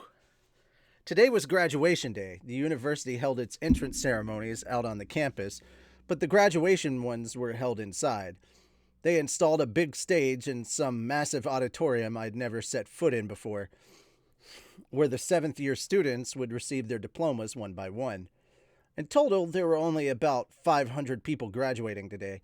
The university had over 10,000 students, so that number seemed oddly low. This class had probably started about 2,000 strong. Most of them must have dropped out over the years. It was easy to enroll at this school, but it wasn't so simple to graduate. In particular, advanced tier spells and combined magic were challenging to master. For those with smaller mana capacities, they could even be impossible. There were also plenty of people who had some talent, but decided that mastering the beginner tier spells was good enough for them. And then there were those who dropped out for various personal or financial reasons. Those of us in the special class had it easy, comparatively speaking. While most of the stage was occupied with rows of graduating students, the entire faculty was lined up on the other side of it. There had to be 200 or 300 of them in total. I hadn't realized just how many professors this place employed.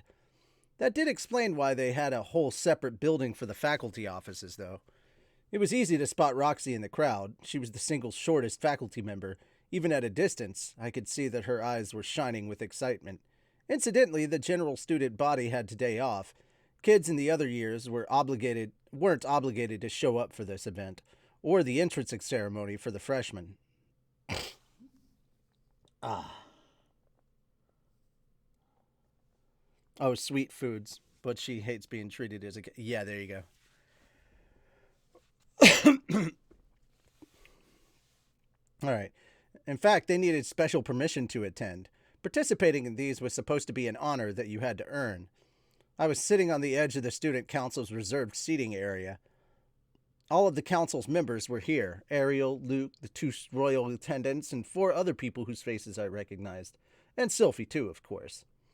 It was always nice seeing her in her poised professional mode, but not too long ago she'd been indistinguishable from a boy in this outfit. But her hair was down to her shoulders now, and her body had grown subtly more feminine after her pregnancy. Somehow she managed to be cute and cool at the same time. I had to fight the urge to brag to strangers about her being my wife. On another note, though, for some reason, Norn was sitting in the last seat in the student council section. Was she a member now or something? I hadn't heard anything about that. She hadn't been working for them this year, but maybe she was joining up at the start of the new term. I didn't want to pry or anything, but hopefully she would tell me what the deal was before the year got underway. Representatives from the graduating class, Linnea Doldia and Persinia Adoldia, step forward to receive your diplomas and your credentials as D-rank members of the Magic Guild. Linnea and Persinia had been chosen as the representatives of their year. They'd run wild for a while, true, but they'd ended up achieving an impressive academic record here. Of course, they were also princesses of the Doldia tribe, rulers of the beast folk, and it seemed like the university preferred to bestow its honor on students of noble birth.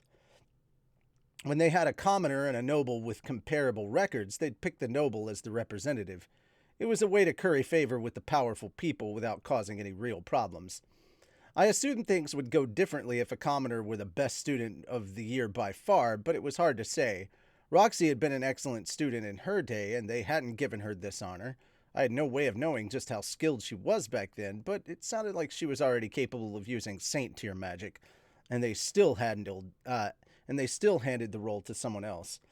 The University of Magic made a big deal about accepting anyone who wanted to enroll there, regardless of their background, but the people running it were only human, and they clearly had their biases. Thank you, sir. Thank you, sir. Congratulations. May you walk the path of magic all your days. Linnea and Persinia received their diplomas with poise and dignity. It was really something seeing them stride up on stage. They declared their intention to find boyfriends during the mating season, but when their many suitors had surged forward, they beat them down and tossed them aside one by one. In the end, they stood together on top of a mountain of bodies, muttering, "What the heck? We're too strong. We got too strong, and what a downer." These memories flash back through my mind now. In those glorious moments, they were royalty. 2 queens of the jungle, invincible and untouchable. I also had some memories of them heading to a tavern afterwards and shouting, "Meow, I'm done with them forever," and "Me too, guys are fucking losers," in a drunken stupor, but I do my best to forget those. After the graduation ceremony concluded, I stopped by Nanahoshi's laboratory where I found her wrapped up in something like a thick bathrobe, coughing and wheezing constantly. "Did you catch another cold, Nanahoshi?" "I guess so." For the last year or so, the girl had been getting sick on a regular basis. It usually involved a hacking cough or a sudden fever. I did clear them up with detoxification spells whenever it happened, but they always came right back before too long. "Have you considered taking slightly better care of yourself? Getting out a little?" In general, Nanahoshi almost never left her rooms. She emerged when something major happened, but other than that, she spent the entire year holed up in this place, only popping out for lunch. For breakfast and dinner, she relied on her stockpiles of preserved food. The vast majority of her time was spent alone in these rooms where the sunlight couldn't reach her. It was no surprise that her immune system wasn't doing too well. I understood she had her priorities, but I felt like she needed to start taking her health more seriously. "Why don't you at least rest up until the nasty cough goes away?" "I can't stop working now. I'm making so much progress with the research lately." And with that, she turned back to her magic circles. She wasn't wrong. The research was coming along nicely. She'd completed the second phase of her plan several months ago, successfully summoning a cap that fit the bottle she'd obtained in phase 1. At the present, we were on phase 3, summoning a living thing, like a plant or animal. That was a big and exciting step forward. We weren't far from bringing vegetables to from our old world to this one, and we were getting closer every day. "We're going to keep working on the stage 3 experiments today. Shouldn't we wait until Cliff and Zenoba are available?" "I suppose. Why don't you go find them then?" I shook my head. "Unfortunately, they're not on campus today." "What? They're both off? That's unusual. Do you know why?" "Today's graduation day. No one has any classes." "Graduation day? Ah, is it that time of year already?" Nanahoshi grimaced as she spoke the words. For her, they only signified the passing of a year, another year she'd spent trapped in this world. "Yeah, Lenny and Persina got their diplomas and everything. Sounds like they're headed back home. So I was thinking we could throw a farewell party soon. You'll be there, right?" "I suppose, yes." I don't know if Lenny and Persina qualified as friends to Nanahoshi, but it was nice to know she was willing to come say goodbye. The girl was still a shut-in by nature, but she'd grown slightly more social than she used to be. "I guess they'll be princesses again once they get back home." Weird, right?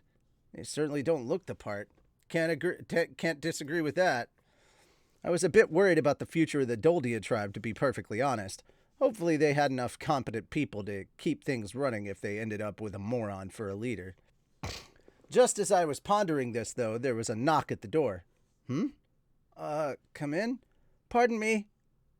"Coming in." Pardon me. Coming in." Our new visitors were a spunky cat and a sleepy-eyed dog, the very ones we'd just been talking about as it happened. Lenny and Persina strode into the room, still wearing their school uniforms. "We've been looking all over for you, boss. You got some time?" Something seemed a little different about them, but it was hard to put my finger on it. Was it the way Linnea seemed a little on edge, or maybe the fact that Persena didn't have a hunk of meat in her mouth? I thought I sensed something like hostility in the air. It reminded me of the day we'd first met. Normally, they would be saying something like, "Meow, the boss is hanging out in a single woman's room again. Maybe I'll tell Fitz or Roxy," right about now, but this time they were all business. Was it time for another duel? Did they want to settle the score before they left town? "Please, boss, we need this, man." They weren't saying much, but I could feel the weight behind their words. Their eyes were shining with determination. Maybe they didn't want to head back home as losers. They had their pride, after all. "Well, all right, then. I don't like fighting, but I'll make an exception for you two. It wouldn't feel right to turn tail now." "Okay, then. Sorry, Nanahoshi. Sounds like I'm needed elsewhere." "Excuse me? What about our experiments?" Nanahoshi looked none too pleased about this turn of events, but before she could object further, Lydia walked up and grabbed her by the arm. "You come too. This here's a special occasion." "Yeah, we'll allow it." "What? Hey! What's all this about?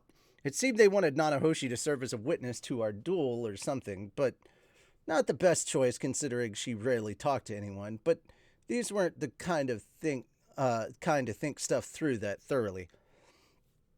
Then again, the name Silent Seven Star was relatively well known in the world at large. Her testimony would have some credibility, at least.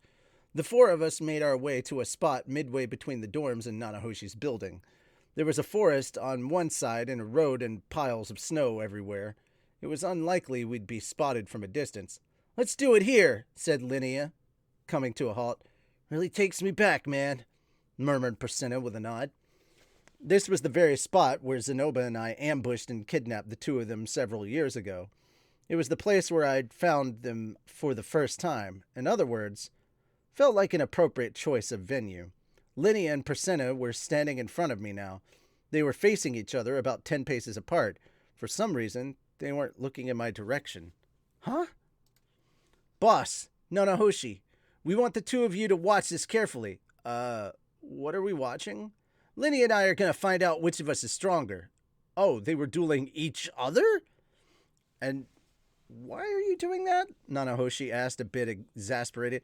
"And why are you doing that?" "The one who wins will be the next leader of the Didoldia." "Is that really necessary? Don't your people have two tribes, the Didoldia and the Adoldia?" "The place I'd stayed at back in the day belonged to the Didoldia, but I thought I remembered hearing about an Adoldia village as well. Did they not have a second leader running the place?" Maybe the leader of the Didoldia is automatically the ruler of the entire tribe or something. "Mew, we were planning to go back together at first, boss. Kind of reconsidered. It's a big fucking world out there, right? And there's more to life than bossing people around. We've got little sisters back home. One of us can just go back and teach them the stuff we learned here. Whichever of us is stronger gets to go back to be the boss. The other gets to live the way they want. Interesting plan. And by interesting, I meant ridiculous. They'd certainly change their worldview, though. What happened to all that lust for power? We were going to end up dueling anyway if we both went back, Mew. And if we fought in the Great Forest, the loser would end up with a fucking boring life. They'd make her marry the best warrior in the village or whatever. We're better off settling this here and now than going our separate ways. Yeah, no hard feelings either way, you know?" Ah, now it was starting to make more sense. They both wanted to be number one in the Great Forest, but if they fell short of that goal, they'd rather live somewhere else entirely. Maybe they could make it to the top here, or top there if not back home. The plan had some holes in it, to say the least.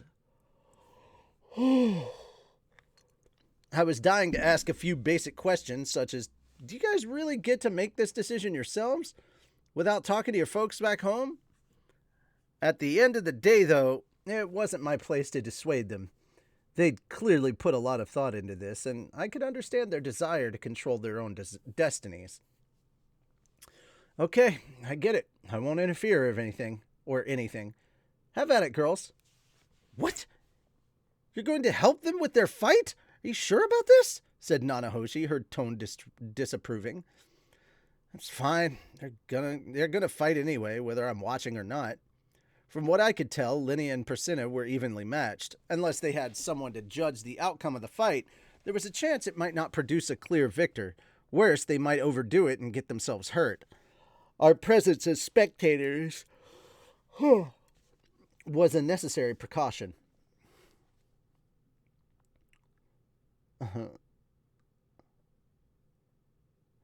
Let's see. Also, though I wasn't going to make a big deal about it, this was a duel, not a fight. They weren't angry with each other. They were competing for supremacy. "We appreciate it, Mew. Thanks, boss." Linnea and Priscilla offered a few words of gratitude before returning their focus to the task at hand. They took a few long, deep breaths and then glared fiercely at each other. All of a sudden, they were emitting harsh sounds of less than ladylike nature. The air was thick with tension. It felt like the battle might begin at any moment. I activated my demon eye and noticed Nanahoshi slipping on one of the magic rings she used for self-defense purposes. We were about to witness a deadly serious battle between two beast folk, after all. There was no telling what might come flying our way. Priscilla, there's something I've been meaning to tell you for a while. I'm sick of your crap, Mew. Oh yeah? Well, I'm fucking sick of you. You used to toddle after me like a baby sister, and now you're acting like some kind of big shot. Mew? I was practically your babysitter. Don't you remember that time I covered for you when you wet the bed? What happened to an Adoldia never forgets those who help them out, huh? I paid you back for that when I pulled you out of the river. How pathetic was that anyway? So much for the Didoldia tribe and their legendary swimming skills. That whole thing was your fault to begin with. You dropped that toy Grandpa gave you in the water like a moron. You're the one who made me drop it. Well, this was interesting. I'd never heard an argument so fiery but so completely lacking in real malice. They were getting themselves worked up well enough, but I didn't hear the slightest hint of hatred in their words. You're a big dopey doofus, Priscilla. You're a stupid fucking idiot, Lydia. And now they were resorting to childish insults. You smelly jerk! You've got stubby legs. What? Well, you're a fatty. I am not. At the end, Priscilla snapped first. The single word fatty had pushed her over the line. Grrrr!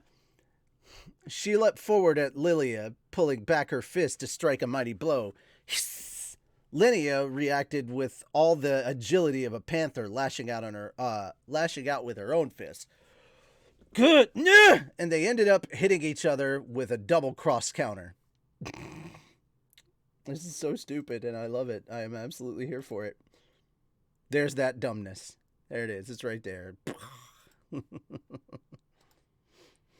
The two of them staggered back, and then the duel began in earnest.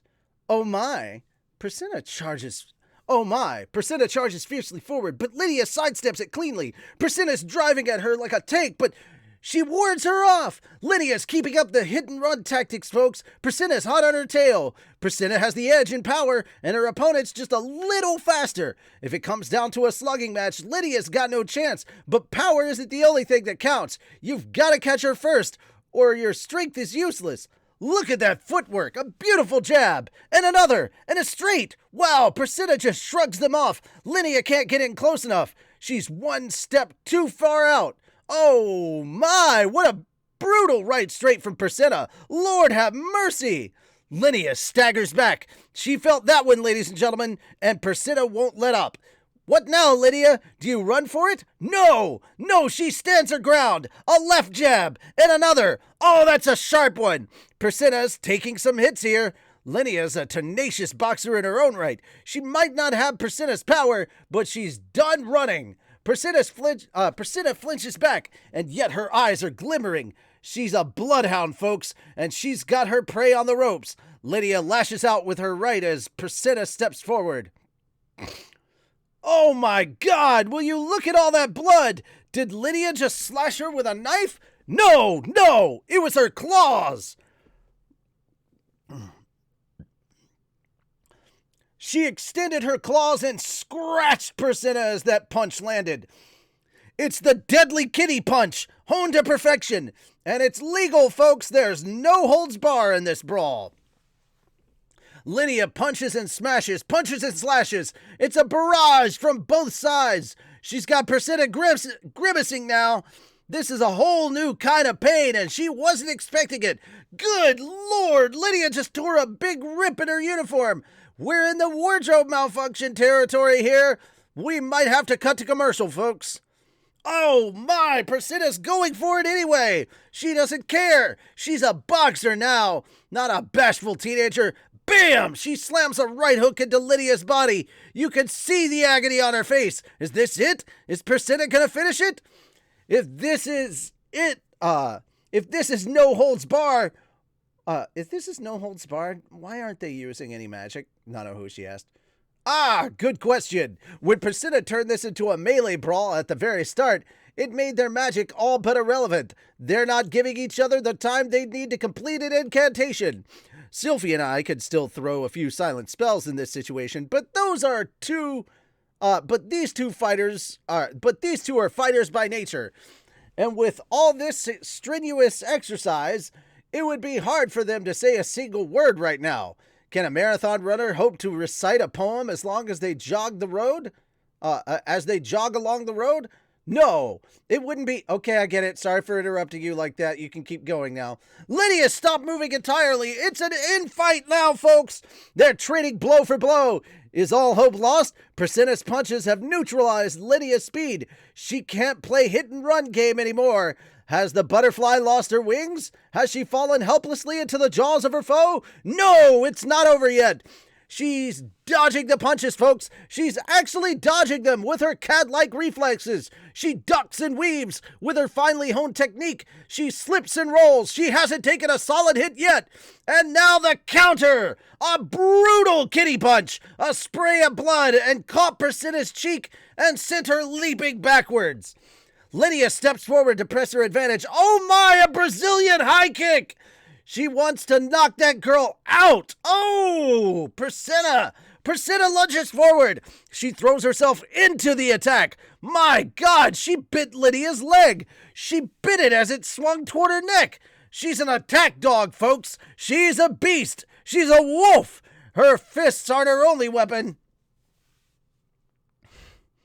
Persinna presses forward and drags her prey to the ground. Did Lydia get too close? But Persinna isn't the only one with killer teeth.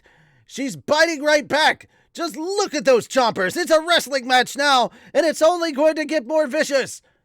To be honest, it looks like they're tumbling around and smacking each other to me. Well, yeah, you could put it that way, too. Look, I hate to be a killjoy, but can I ask you something? Sure, what's up? They seem to be taking this fight very seriously. Why are you making it into a big joke? Sorry. The duel raged on for quite some time. In a sense, it had begun with their exchange of insults and then proceeded to the punching phase. At first, this resembled a high-level boxing match, but by the end, it had developed into something more like a nasty playground brawl, complete with scratching and biting. Okay, this is getting ridiculous. I need you to stop with whatever it is that you're doing. This suddenly getting bright and then not getting bright, that's kind of annoying. Okay. Yeah, it's just several levels of annoying at this point.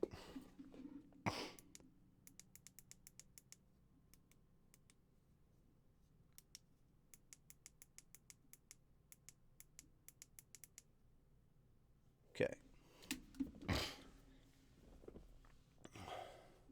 For what felt like hours, the two of them rolled around in the snow, grappling with each other. But then, at long last, they came to a stop.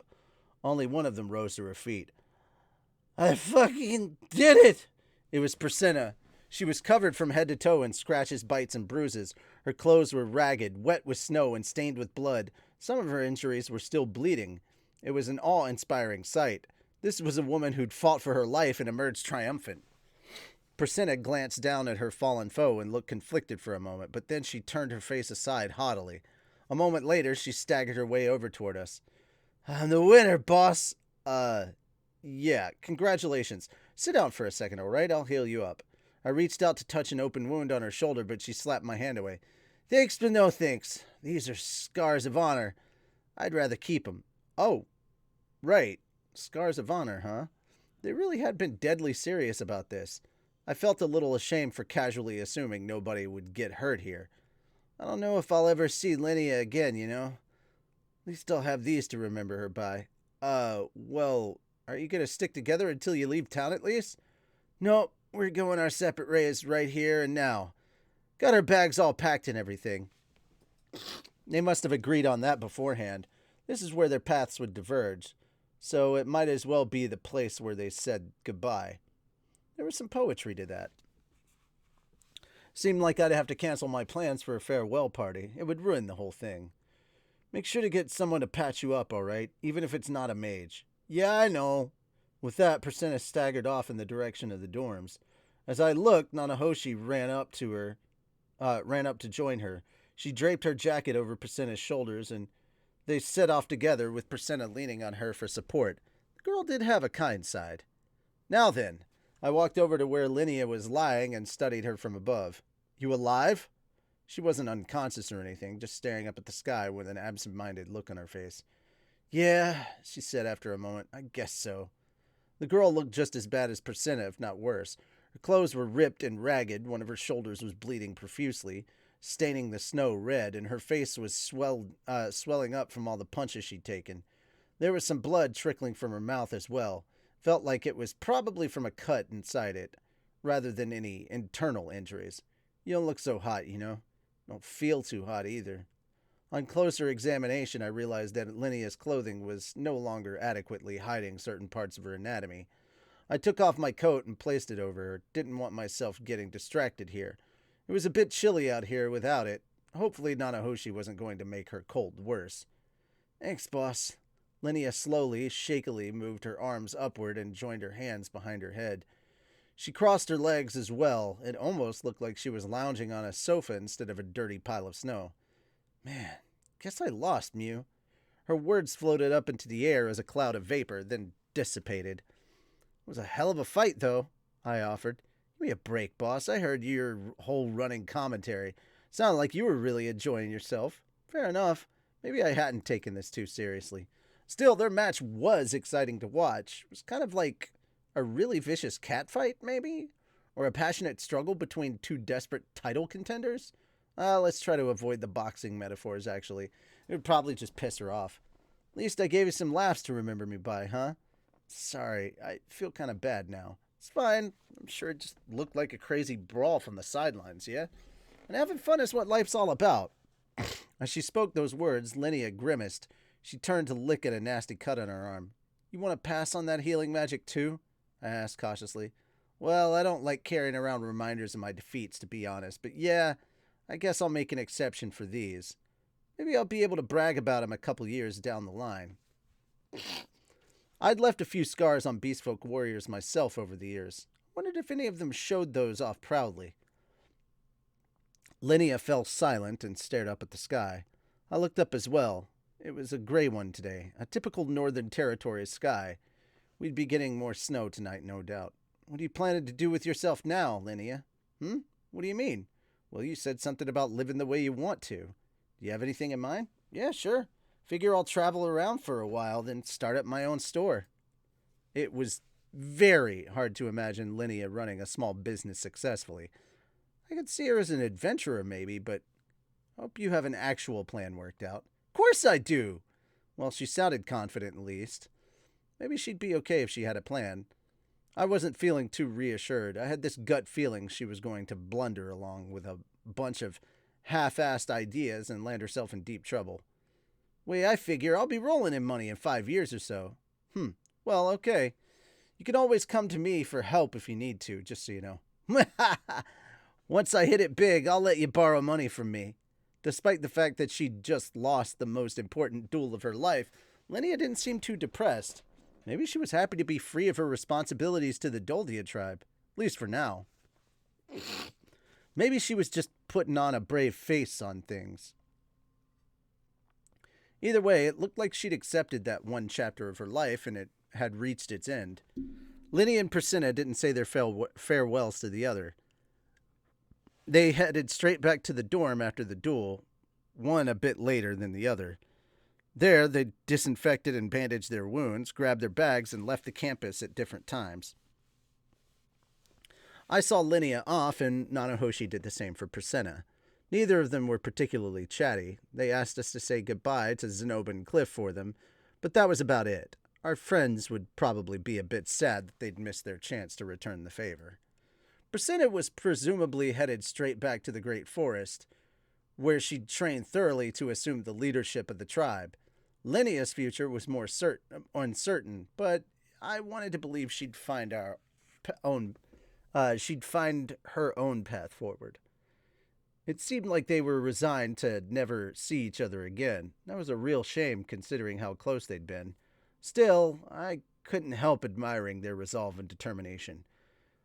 Bit of a digression here, but that same evening I happened to overhear someone talking on the street. To quote, "Yeah, so I saw these two beastfolk women covered in bandages arguing about something in the back of a passenger carriage. They'd probably neglected to check the timetables for the carriages out of town and ended up stuck on the same one.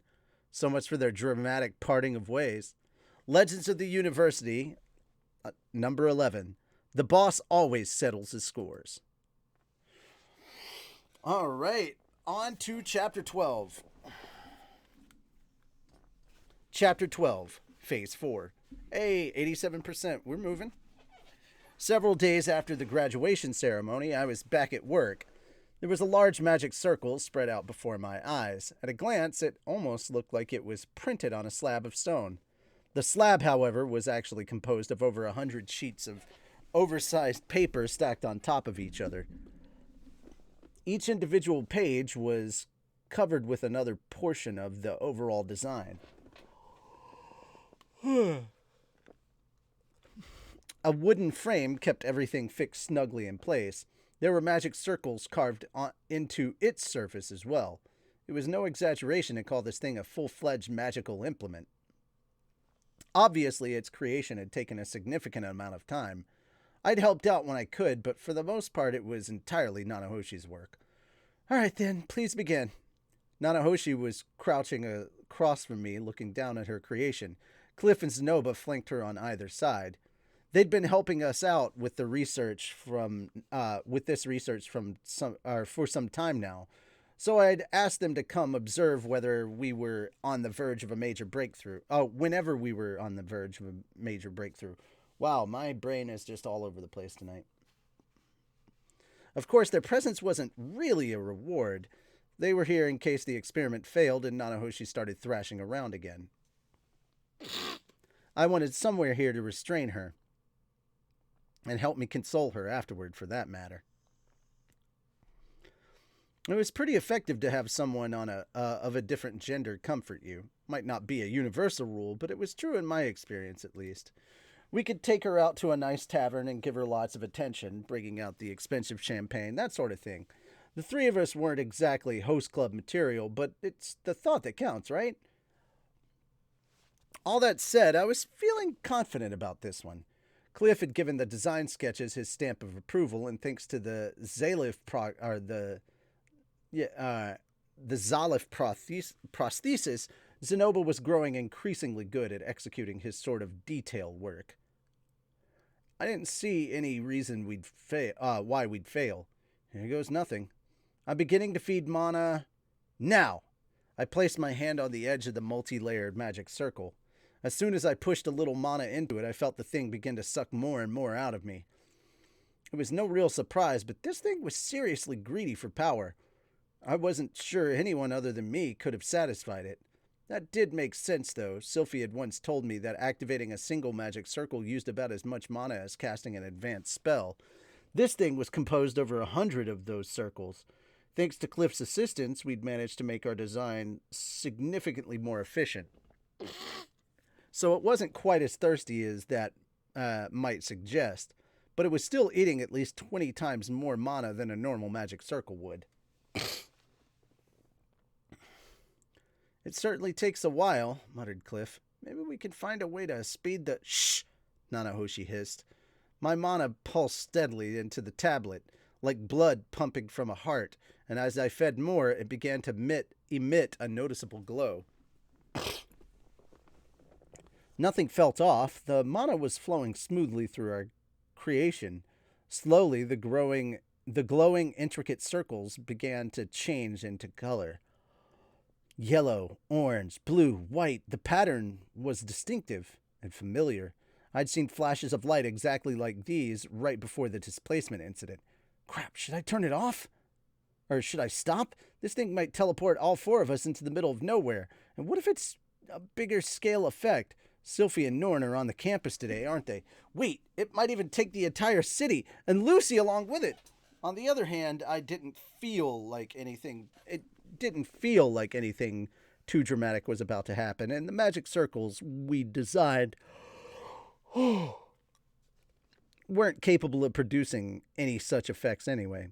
We'd done our homework here. I was positive we hadn't screwed it up that badly. It just wasn't possible. Everything was going to be fine. This was going to work.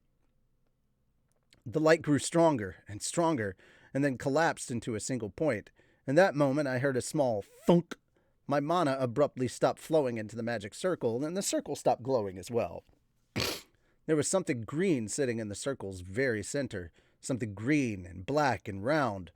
About the size of a globe, but much juicier looking. It was a watermelon. Looks like it worked. Yes! Nanahoshi leapt to her feet and clutched her fists in triumph. There we go. Congratulations, Master Rudius. Well done, Nanahoshi. Zenoba and Cliff applauded. They looked almost as jubilant as she did. I must say, however, Zenoba approached the watermelon curiously and gave it a few pokes. This green and black pattern strikes me as rather ominous. Would it be safe for me to hold the thing? It won't bite, will it? You'll be fine, Zenoba. Just don't drop it, please. They break more easily than you'd think. All right. Oh, it's rather heavy, I see. Picking up the watermelon, he proceeded to study it from many different angles. Personally, I didn't see anything ominous about it. Maybe green and black just wasn't an appetizing color combination for the natives of this world. It would be bright red on the outside, or on the inside, but that might seem creepy in its own way. Now that I thought about it, though, this world had plenty of oddly colored, strange-shaped vegetables in its own right. You could find a variety of gourds in the market, or in any market. It wouldn't surprise me if there were watermelons somewhere out there. Hey, Nanahoshi, I just had a thought. Yes? I know it's a little late now, but shouldn't we have summoned more like a Yubari melon instead? They had to selectively breed those things, so they definitely don't exist in this world. Tell me something, Rudius. Could you actually tell the difference between a normal melon and a specially bred one? Okay, she had a point there. I knew a prince melon from a musk melon, but that was about the extent of my expertise. In any case, we can't be quite that selective yet, Nanahoshi continued with a slight frown. I was actually trying to summon a cabbage this time. The world did have a leafy vegetable similar to cabbage. I had to wonder if we could have told a summoned cabbage apart from the local variety. I wasn't a farmer or anything, and neither was Nanahoshi. Maybe the concept of summoning a vegetable had been flawed from the start. Nah, it's fine. We did an experiment based on theoretical design, and we got the result we were expecting. This thing's an authentic watermelon. We can't prove where it came from exactly, but it's here because we summoned it. A watermelon's a watermelon, right? I'm willing to call that a success. Well, given that the experiment succeeded, I suppose we should celebrate tonight. Zenoba seemed to have already lost interest in the melon itself. No surprise there, since it wasn't a figure. Yeah, sounds good. Batty Gaddy, Linny, and Persenna weren't around anymore. Our parties had gotten a bit less lively in their absence. Couldn't let that stop us from enjoying ourselves, though. That evening, we held a nice little celebration. We'd lost Linny and Persenna since last time, but this time Roxy and Norn joined in. In a net numbers sense, we were only down one 6-armed demon king. It wasn't exactly the same, of course. There were fewer people squawking loudly and more members of my family. Not that it was really a problem. Nanahoshi was drinking like a fish. Before long, she started squeezing Julie in her arms like a doll, while chatting with the little Ace about something or other. For once, her expression was cheerful, and she was speaking loudly. That was definitely unusual. The girl's standard mode of communication was a sullen murmur, after all. The success of today's experiment had her in very good mood. And Linalise listened to her chattering with a benevolent smile on her face. Zenoba and Cliff had struck up a separate conversation with Roxy.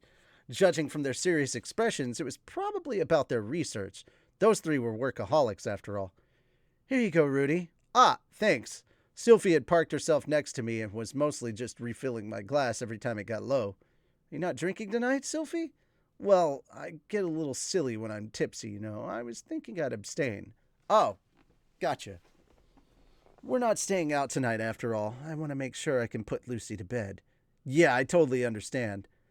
That was kind of a shame, though. Sylphie was really cute when she got drunk. She got incredibly affectionate when her inhibitions came down.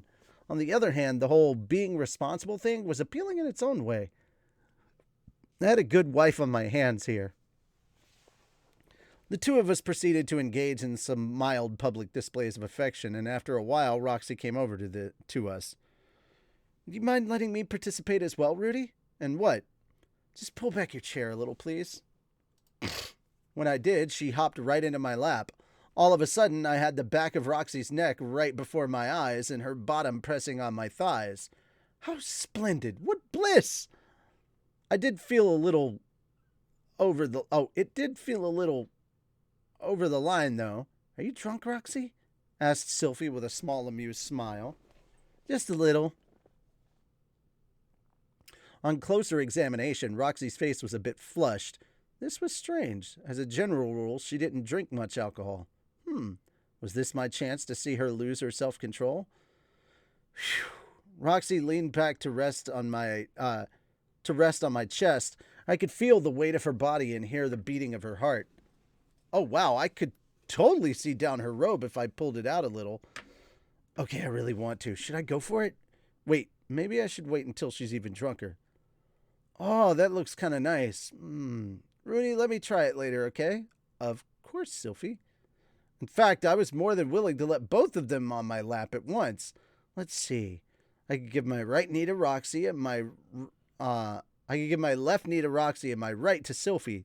Those were the sides they'd taken in bed the other night, as I recalled. Man, it was so nice when I got to put my arms around both of them at once. Made me feel like I was drowning in happiness. Rudius? Norn appeared to be glaring at me from the other side of the table. Right. I shouldn't have been neglecting her like this. She didn't know most of the people in this group very well. None of them were strangers to her, but holding conversations would probably be hard. She'd just been sitting quietly across from me for some time now. Sorry, Norn. Is this too awkward for you? No, I'm fine. There's something I wanted to discuss with you, though, if you don't mind. Sure, what's up? I deposited Roxy on the empty chair next to me, then turned my attention back to my little sister. Well, it's about the student council. Oh, right. I was wondering about that. On the day of the graduation ceremony, Norn had been sitting at the last seat of this council section, and when our eyes met, she'd looked away uncomfortably. Miss Ariel invited me to join. She knows my grades aren't particularly good, but she thinks I have natural charisma, I guess. No kidding. Did you know about this, Sophie? Yeah, I heard, Sophie said with a small nod. I glanced over at Roxy as well, but she avoided my gaze. Apparently, I was the only one who hadn't heard about this. Sorry about that, Norn said. She wanted to tell you herself, so we kept it to ourselves. Ah, okay. It wasn't that big of a deal, but Sylvie looked genuinely apologetic. Maybe part of the reason she'd stayed sober was to help Norn out with this conversation. Her expression a bit uncertain, Norn picked up where she'd left off. Rudius? Would it be all right if I officially joined the student council? I reflexively wanted to say, of course, but stopped myself at the last moment. Right now, Norn had two major projects on her plate, our training with the sword and her work on that book. The latter wasn't an urgent priority. It was the sort of thing she could chip away at once a week or so, and I wouldn't have minded if she decided to just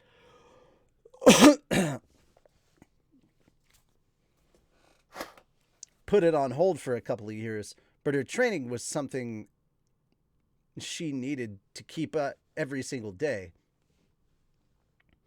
At a bare minimum, she needed to do her schoolwork and practice with the sword on a daily basis. If we added student council activities to that list, would she be capable of keeping up? Norn wasn't a bad student by any means, but she wasn't particularly gifted either. I wasn't sure how well she'd do with juggling 3 or 4 distinct responsibilities. Tell me something, Norn. Yes? Do you think you can handle doing all these different things at once? Norn bit her lip and fell silent. It was probably something she'd been worrying about herself. I'm not opposed to you joining the student council or anything. I'm just wondering if you'll be able to give it enough of your attention. I'll be fine. Okay, but you've got your sword practice and your book to work on too, right? And those were both things you wanted to do. I mean, the book was originally my job, so it's not that big a deal, but what about your training? Your classes will be getting tougher as a third year, too. I'll keep up with my classes and my training, I promise. Well, she talked a good game at least, but I knew from experience that it was difficult to focus on too many things at once. When you tried to do 2 tasks simultaneously, one of them inevitably wound up being neglected. At this point, Sylvie intervened, looking a bit concerned. Rudy? Norn's been handling things very well so far. That was definitely good to hear, but what was going to happen if she kept this up for months? What if the pressure got to be too much for her? How long has she been helping out at the council anyway? It's been over a year now, actually. I think it started while you were away on your journey. Wait, really? Huh? That's a pretty long time. That would mean she'd started this before we began our sword training together, even. It's going to be okay, Rudy. I'll vouch for that. Norn will be just fine as a member of the student council. She won't neglect any of her other responsibilities either. I was surprised by the firmness of Sylphie's tone, but then again, she had good justification for her confidence. Hold on.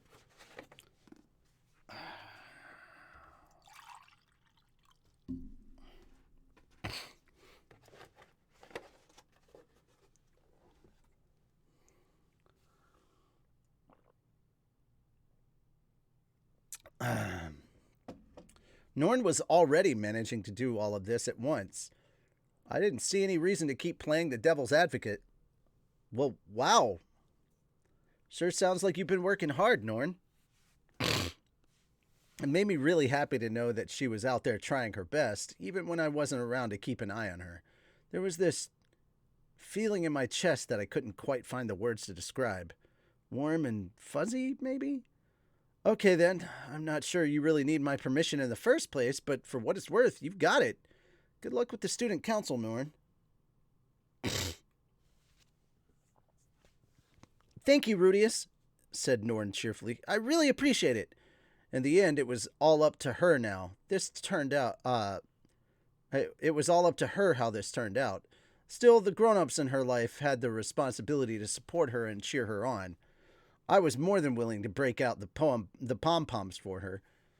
Just as our conversation came to an end, Nanahoshi raised her voice from the other end of the table. Let's split the watermelon! We proceeded to divide up the watermelon we'd summoned and served a big slice to everyone at the party. It was slightly less sweet and juicy than those I remembered from my last life, probably one of those California ones. Putting its taste aside, we did discover something interesting in the process of splitting it. It was a seedless variety. Agricultural techniques in this world weren't sophisticated enough to produce anything like that. In other words, the experiment had been a success beyond a shadow of a doubt. The party had reached its climax, or maybe past it, actually. Nanahoshi was singing, Norn was dancing, Zenoba was blathering at Julie about figurines, Sylphie was looking after Roxy, who'd gotten very drunk, and Cliff was making out with Linalise in a corner. Everyone was feeling some fatigue, but it was the pleasant kind you get near the end of a fun night out. For my part, I was leaning back in my chair and smiling drunkenly at the others. Erudius? Nanahoshi had wandered over to me, having finished up her song. She started to say something to me, but then broke down coughing. The girl didn't look too hot in general, probably because she'd been drinking heavily while nursing a nasty cold. You want me to detox you? Yes, please. After I threw a few detoxification and healing spells on her, Nanahoshi got a little color back in her cheeks. Looking a bit relieved, she let out a sigh. Anyway, I wanted to thank you again. Now we can finally move on to the next phase. Yeah, I guess so. I'd started Nanahoshi with this project for a good 3 years. I'd started Nanahoshi with this project for a good 3 years ago. Wow, that's the actual sentence. I'd started this project with Nanahoshi a good 3 years ago is what the sentence should be. Come to think of it, almost felt like yesterday. Compared to Phase 1, we'd pushed through Phase 2 and 3 relatively easy. That was partially because Zenoba and Cliff were helping out now. But even so, things were going much better than I'd expected at the start. Phase 4 was summoning a living thing that meets specific criteria, right? That's correct. I know someone who's very knowledgeable about this part, so I'm planning to ask him for guidance. Ah, right. It had to be that authority on summoning magic she mentioned every once in a while. It's not Orsted, is it? No, it isn't. He could use summoning magic as well, but this is someone else entirely. That was a relief. I figured that Orsted could use summoning magic, though. Was there anything that guy couldn't do? Oh, right, the man god did say he was capable of using every known technique in the world, didn't he? Still, there was presumably a difference between being capable of using a spell and being an expert on an entire field of magic. To invent new things, you needed a different set of skills. On that note, I have a proposal for you. Oh? What would that be? Well, I haven't given you a reward for helping me out with the bottle cap experiment yet, right? Yeah, I guess not. It had slipped my mind to ask her for something, actually. I'd been very busy looking after Lucy back then. I guess people got a little less greedy when they're feeling content with life. I was thinking I could introduce you to the man I'm talking about as a combined reward for both phases. Oh, I know you want to learn a different kind of summoning magic. To be honest, I think you're better off learning from someone like him directly. Well, yeah, didn't really need to learn how to summon things from another world, which was the focus of Nanahoshi's research. It might be convenient at times, of course. I wouldn't mind summoning a baby bottle or a stroller for my kid, but stuff like that was more of a luxury than something I really needed. I was satisfied with my life the way it was. I did have some interest in learning more conventional summoning spells. I couldn't imagine myself needing those very often either, so it was mostly a matter of personal curiosity. I was also intrigued in figuring out why the displacement incident had taken place. But again, I didn't feel a burning need to find those answers. This would count as two rewards, though. Is this guy that incredible at what he does? Absolutely. He might even be capable of fixing your mother's memory, for that matter. Wait, what? I reflexively leaned forward in my chair at that one. Norn drew in a little closer as well. She must have overheard. Is that true, Nanahoshi? I asked. I can't say that for sure, but the man's been alive for a very long time. There's a good chance he knows something useful. I felt like Zenith's condition had been steadily improving, but it was very hard to tell if her memories were ever going to fully return. I didn't want to get my hopes up for a quick fix. Still, there was a chance this man could give us a name for her condition or describe some similar cases. In combination with my knowledge from my previous life, it might point us towards some new possibilities.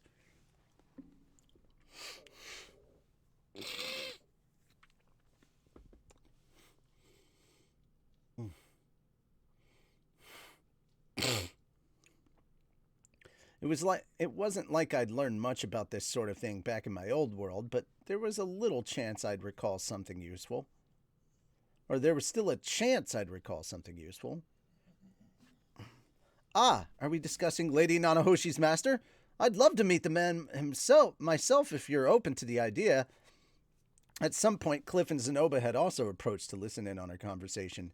Lenalise was standing just behind Cliff as well. However, she was busy playing with his ears. I wasn't sure what the appeal was, but she seemed to be enjoying herself. Well, you two did help out as well, so I suppose it's fine.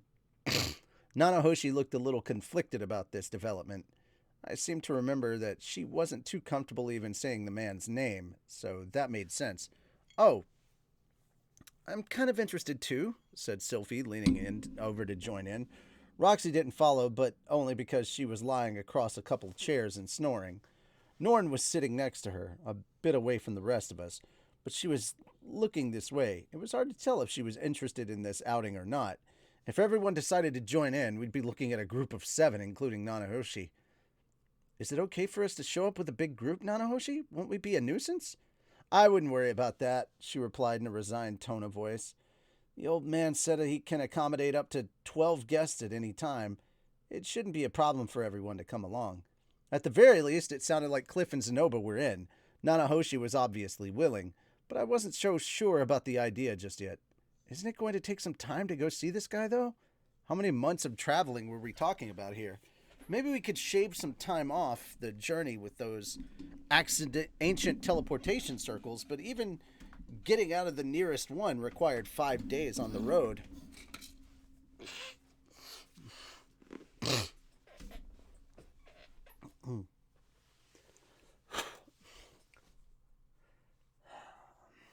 At bare minimum, that was a 10-day round trip, and there was probably more travel waiting on the other side. so I had to assume we were looking at a month or more. I didn't want to leave Lucy on her own for that long. Not particularly. It won't take more than a single day of travel, in fact. Whoa, he's right in the neighborhood, huh? Do you drop in on him sometimes, or what? That was a 2-day round trip then. We could stay over for a few days and still make it back in a week. Given how short the trip was, maybe we could even bring Lucy along. He's not in the neighborhood, and I haven't seen him in some time, but there's a way for us to get to him. Interesting. Did she communicate with him using a magic item or something? I'd never seen the magical equivalent of a telephone, but given that teleporters existed, there was probably some method of long-distance communication as well. I got the sense that sending messages would take a fair amount of time, but maybe they'd worked out some sort of basic signaling system in advance, something like a magical flare gun. Okay then, so what's the man's name anyway? Nanahoshi furrowed her brow and looked around the tavern. There was plenty of customers in the place, so she signaled to us to bring our heads in close. We all gathered in a tight little circle and leaned in curiously to listen. I'd like you all to keep this to yourselves, please. Is that all right? Nanahoshi waited until all of us had nodded, then continued quietly. It's Perugius, the armored dragon king. She'd spoken the name of a legendary hero, one of the 3 god slayers and the man who'd guided humanity to victory in the Laplace War 400 years ago. That's the end of chapter 12, and we're going to move right into the extra chapter, Sharpening the Mad Dog's Sword. We are 307 out of 332. We got 1, 2, 3, 4, 5, 6, 7, 8, 9, 10, 11, 12, 13, 14, 15, 16, 17, 18, 19, 20. 21 pages. It's going to bring us to 330. Oh, good God. That's a lot of shit. Jesus Christ. Okay. We're at 307 and we're making our way to 331. Okay. Extra chapter. Sharpening the Mad Dog's sword skill. Or the Mad Dog's sword. The Sword Sanctum in the far west of the Northern Territories stood on land that had known many battles. At present, it was the home of the Sword God style, but there had been a time where the Water God style held sway here. A mere century ago, the leaders of the 2 styles had dueled here, and the Water God had won the sanctum from its owner. That Water God was later defeated by a different Sword God and lost the sanctum in return. But ever since, it had belonged to the single strongest swordsman of each successive generation, who earned the right to teach those of their school here. The students who secured a place at the sanctum were tutored by the greatest possible teacher.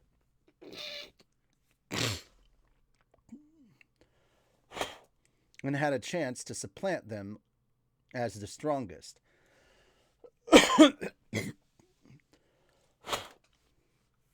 This was a fact that drew many ambitious young swordsmen and women to this cold, isolated place, if only to see it with their own eyes.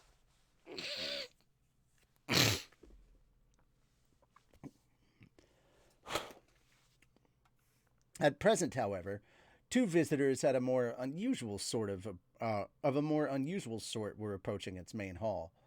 One was an elderly woman, perhaps in her early 60s. The expression on her face suggested she was something of a curmudgeon. Otherwise, she was the picture of a gentle, harmless old lady. At present, she was dressed for the road, but it was easy to imagine her in more casual clothes, leaning back in an easy chair while knitting something out of yarn. Only one detail seemed incongruous. The old woman wore a slightly shorter sword at her hip. In addition, a swordsman of particular skill could have seen that her relaxed bearing was only a facade, and that even their swiftest attacks could fail to touch her. But enough beating around the bush. The woman's name was Rita Leah, and she was the reigning water god. She had perfected her style's ultimate technique, the Blade of Deprivation, and ranked among this generation's strongest warriors. Accompanying Rita was a youthful woman, perhaps 20 years of age, whose face bore a certain resemblance to hers. She was also dressed for the road and also carried a sword at her hip. Is this the sanctum proper now, Master Rita? That it is, my dear. Take a long look. This here's the den of beasts you've been so eager to visit all these years. Oh, now I'm getting nervous. Have some confidence in your skills. Unless they put you up against the sword god, you'll manage just fine. Thank you, Master Rita. Speaking quietly to each other, the two of them set foot in the sword sanctum. At a glance, this holy place resembled an ordinary town. There was an inn, a weapon shop, and an adventurers' guild. In the streets were the usual adventurers and merchants, bustling along on their own private errands. There was one unusual thing about this town, however. Virtually everyone who resided here was a trained member of the sword god style. In this place, a slender village girl was sometimes stronger than the burliest of adventurers.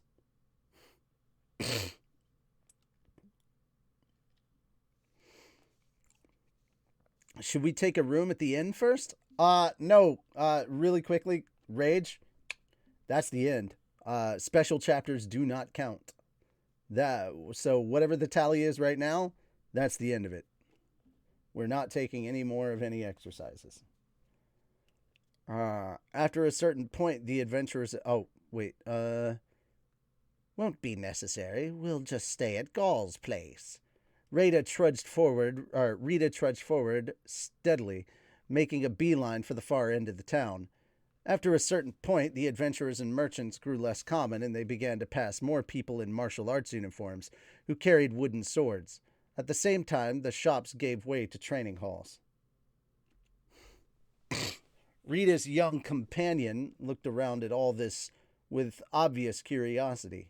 In particular, she seemed intrigued by the thin uniforms so many wore, despite the biting cold. Master Rita, everyone's dressed rather lightly here, considering how chilly it is. Well, the sword god style folks have to zip around in combat, or they're sitting ducks. They don't like wearing anything that slows them down, no matter how cold it gets. That's the exact opposite of us. We bundle up even when it's warm, don't we? How curious. Nothing curious about it, if you ask me. Without sparing so much as a glance for the various training halls, Rita pressed onward. Before long, the houses, training halls, and uniformed novices all disappeared entirely. The only thing ahead of them now was a vast plain of snow with a single road running through it, like a valley.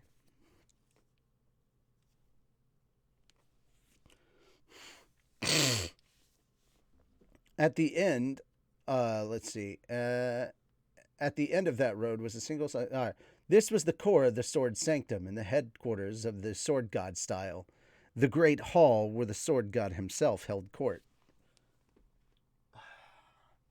Sorry, it's like everything, like, I don't understand what's going on with my sinuses. This is blocked up. This is, like, full of all sorts of stuff that's bugging me. Like, man, it's just as Rita and her companion reached the entrance to the compound, a young woman happened to emerge from within. The woman had a strong, dignified face and wore long, dark blue hair in a ponytail. Judging from the bucket in her hand, she was heading out to draw water from a well. At the sight of Rita, however, she instantly tossed the bucket aside and reached down for the hilt of her sword. "Do you have some business with our hall, madam?" she asked, her tone openly wary. Rita studied the young woman's face closely, and after a moment, the grumpy expression on her face softened significantly. "Oh my, is that you, Nina? Look how big you've gotten." The young woman just looked at her dubiously, keeping her hand where it was. "Ah, you don't remember me, do you? Well, I guess it figures. You were awfully tiny the last time I was here." There was a nostalgic light in Rita's eyes, but the young woman, Nina Fallion, had no memory of her whatsoever. The only thing she was sure of was that this little old lady was a fearsome threat. The girl at her side was no slouch either. Nina sensed that she was at least on her level. "Well, I'm here because your boss called for me, dear. Mind taking me to him?" "My boss?" "Yep, Gal Fallion." Nina hesitated at these words. Many came to this place seeking to meet Galfallion, but the majority were cocksure fools who had convinced themselves they could strip his title from him. Driving such people off was one of the responsibilities assigned to Nina and her fellow pupils. First, would you be so kind as to tell me your name? I'm Rita. Rita Leah. Don't think I need to elaborate, do I? My apologies. Come this way. Or please come this way. The instant she heard the old woman's name, however, Nina bowed her head, bowed to her respectfully and invited her inside the compound. Only one person in the world would introduce themselves as Rita Leah. It was a name reserved for the leader of the water god style. No one else was permitted to claim it. For the briefest of moments, Nina entertained the possibility that this woman was an imposter, but she sensed on an instinctive level that the old lady's placid surface hid unfathomable depths, so she pushed the thought from her mind. Even if the woman wasn't who she claimed to be, she was no doubt a force to be reckoned with. Rita and her companion followed Nina inside the sword god style compound. Sorry. Nina led them straight to the main hall, which they had to step up to enter, a feature common to most buildings in this snowy region. In the entryway, they paused to brush the snow off their clothes, then proceeded along the creaking wooden hallway. Watching Nina from behind as she walked, Rita spoke up in a thoughtful voice. I must say, dear, you're quite sharp for your age, and polite for that matter. Have you made it to a sword king already? No, I've still got quite a way to go, I'm afraid. Do you now? I'm sure you're the strongest of the young'uns, at least. No need to be modest. Well, I might be the fastest, I suppose, but not the strongest.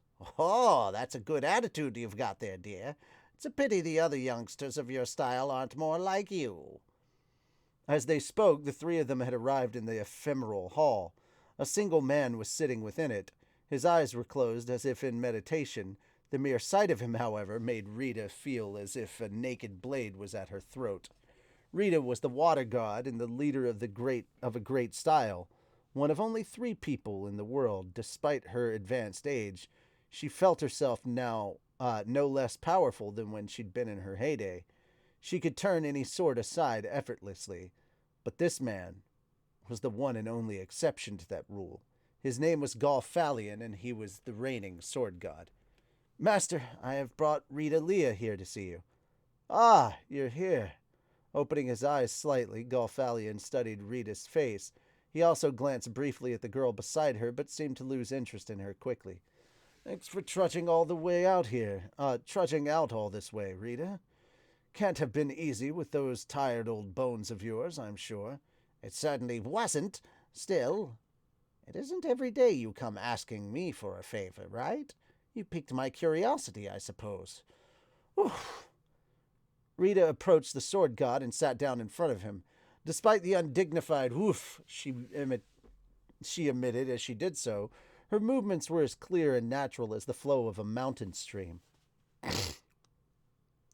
Nina, as well as Rita's traveling companion, sat slightly further back in a gesture of humility. So, who will I be teaching what to? You want me to teach that girl the secret water god techniques or something? As she spoke these words, Rita jerked her chin back to indicate Nina Falion. Seems like a kid who knows how to listen. She might be a natural sword god type, but I'm sure I could beat a few water god skills into her head as well. The letter that brought Rita to this land had been brief. In essence, it read only, I want you to come train one of my students. Rita had very nearly torn the thing to shreds the moment she read those words, and yet she'd found it intriguing that Galfalion had bothered to write her a letter of any kind. The man hated asking anyone for anything. That wasn't the only reason she'd come, however. Mere curiosity wouldn't have been enough to make her... No, it says to make her walk up from the capital of the kingdom of Asura. In any case, I've got one condition. What's that? You want me to teach one of your pupils a few things, yes? Well, I want you to show one of mine, the sword god style. No need to actually teach her, though. Rita had been worrying for some time that her star student had grown too self-satisfied. The water god style was the official style taught in the kingdom of Asura, meaning it boasted many pupils, but it was rare for them to refine their talents past a certain point. The girl Rita had brought along today was one of the exceptions, but she had no students of comparable skill to test herself against, and her confidence had grown excessive. She kept at her training earnestly enough, but with no true rival to drive her forward, she failed to make real progress over the last year or so. Rita had brought her to this place to give her a taste of defeat, convinced that this would benefit her enormously in the long run. Even if the youngsters of the Sword God style proved to be inadequate to the task, if she had the chance to spar with Galfalion himself, the experience would still be a deeply valuable one. The nature of the Water God style was such that the stronger your opponent, the more you would improve by training with them. Rita thought it likely that Galfalion had called her for the very same reason, for her to crush some uppity pupil with the Water God style's most vicious counterattacks, motivating them to improve further. Oh, is that all? Sure thing. You know, we could even have my pupil face off against yours if you like. This was a spontaneous proposal, of course. Rita was hoping to have Nina teach her pupil a lesson in humility. Throwing her straight against the sword god was one idea, but she'd figured it would be more humiliating to lose to a girl her own age. Why not? Nina, go get Eris for me. Yes, master. At those words, however, Rita tilted her head curiously. From the moment she'd met the girl at the entrance at the compound, she'd assumed Nina was the student she was here to teach. Master? Nina said. What is it? Hurry up, kid. I was hoping you'd give me the opportunity to spar with our visitor as well. I'm very interested in seeing what the Water God style can do. Huh? That was always part of the plan. Oh, thank you. I'll go get Eris at once. A happy, relieved expression flashed briefly across Nina's face before she hurried out of the hall. The instant she saw the girl, Rita felt goosebumps on her back. It felt a bit like she'd just encountered a wild monster on the roadside. She very nearly reached for her sword on sheer reflex. The only reason she avoided that particular embarrassment was that her pupil beat her to the punch. Practitioners of the Water God style were supposed to stay calm and collected at all times. Getting this jumpy was a failure in and of itself. Hey there, Eris. This old lady's the one who's going to teach you all about the Water God style. Nice to meet you. Eris made no effort to hide the scowl on her face, but still bowed her head. Good Lord, this girl's some kind of wildcat. Intense emotions smoldered deep in Eris's eyes. She had all the spirit and fury of a starving animal. The Water God style was a passive, pliant approach to combat. Even the best of teachers couldn't hope to teach it to a girl with eyes like this. No one like her ever sought out their style to begin with. Okay, that threw me off. The no one part in the beginning threw me off. Hate to disappoint Gaul, but this girl's not cut out for the Water God style. It'd be a waste of time for her to try. You think I don't know that? Said Galfalion with an emphatic nod. What am I supposed to teach her then? You don't have to teach her anything. Just spar with her using your style. This brief exchange was sufficient for Rita to discern the Sword God's intention. He wanted this Eris girl to learn how to fight the Water God style in the most hands-on way possible. Rita didn't understand why, however. It couldn't hurt for the girl to get a bit of experience against a different style, but calling Rita here for that was just excessive. A talented, seasoned student of the Sword God style could launch an attack too swift for your average Water God practitioner to deflect. Compared to learning the intricacies of Rita's style, the girl would be better off simply mastering her own. Unlike the Water God style, which required an opponent even to practice, the Sword God style was all about landing the first... Unlike the Water God style, which required an opponent even to practice, the Sword God style was all about landing the first blow with overwhelming speed and power. There was no need to know your enemy if you could cut them down before they could react.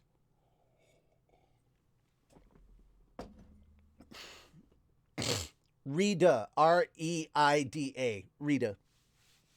I know it sounds like I'm saying Rita, but it's not.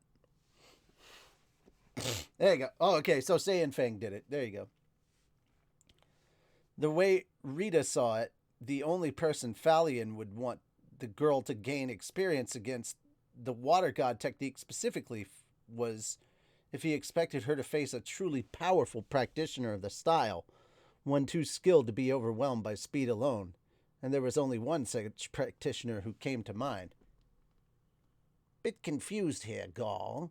You planning to have this little beast assassinate me or what? Oh, please. You've got one foot in the grave already. Why would I even bother? Well, enlighten me then. Why do you need me to teach her how the water god style works? Who are you planning to throw her at? A ferocious smile spread across Galfalion's face. Our girl Eris here wants to take down the dragon god. What? You mean Orsted? Rita was genuinely shaken by the mere thought. She too was very familiar with Orsted and the great powers. She knew of his strength, and that he used the water god style freely. The dragon god, is it? Well, well. Somebody's certainly, ambitious. You think she could do it? Yeah, I do. And so does Eris. Ah, well, that's nice. Glad you're confident, at least. It was hard to say if any of this was true. The dragon god ranked second among the 7 great powers.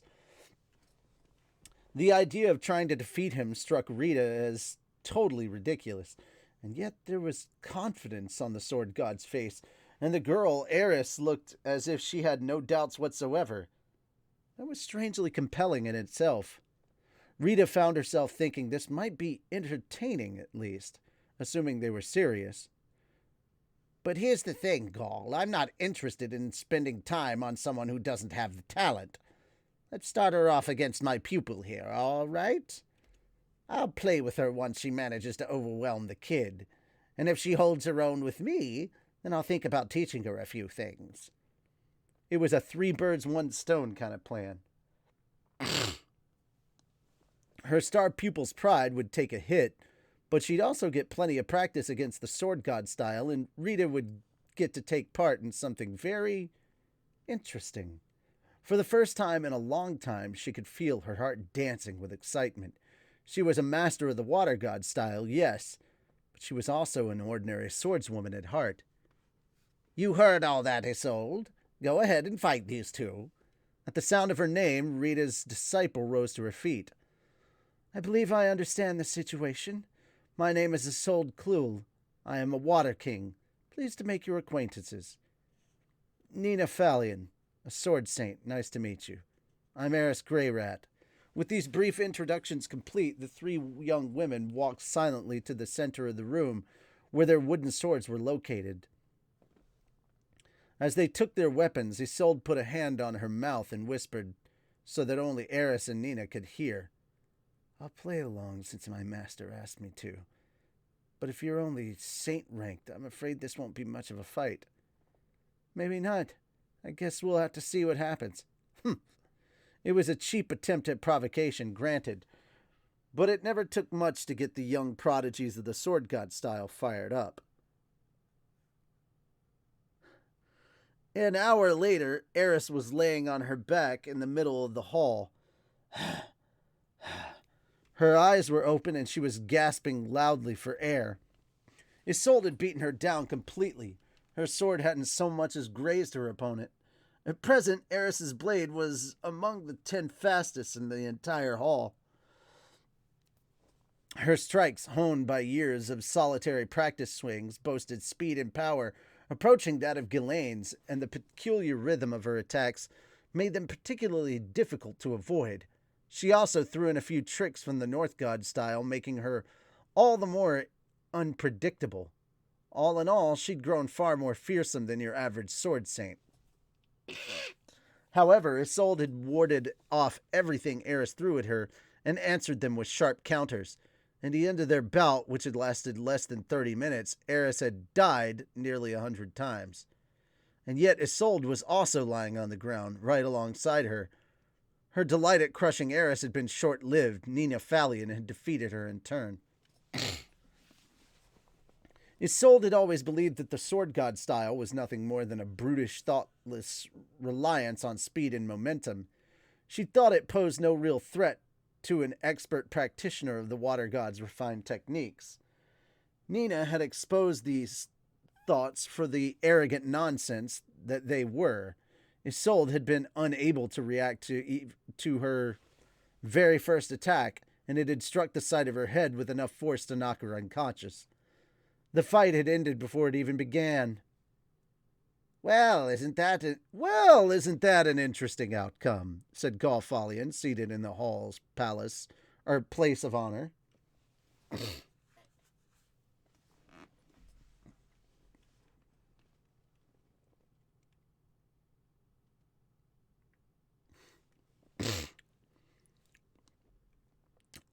Without responding, Nina bowed deeply to the sword god.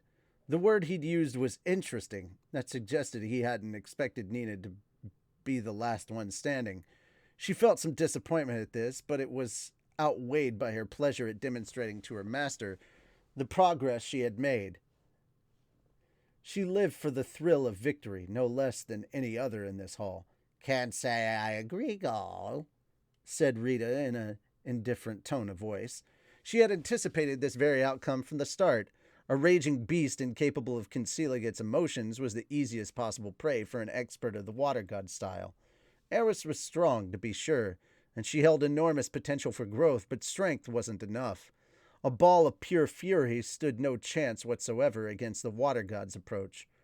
Rita had expected Nina's victory as well, with no less certainty. The girl was profoundly skilled for her age, but she hadn't let it go to her head. Most likely, the presence of this heiress child had kept her pride in check. Nina, in her humility, had devoted herself to her training, and Isolde, in her pride, had neglected hers. That was why she'd lost the fight. Nina's attacks hadn't been particularly fast compared to those of Eris. In fact, they were very slightly slower, and the force behind Eris's swings had been far greater. However, there was no emotion in Nina's strikes. There was no hatred in her eyes, no hostility on her face, not even a reflexive movement of her cheeks. To Isolde, it was like a bolt from the blue. She'd probably been unconscious before she even sensed the girl was coming at her.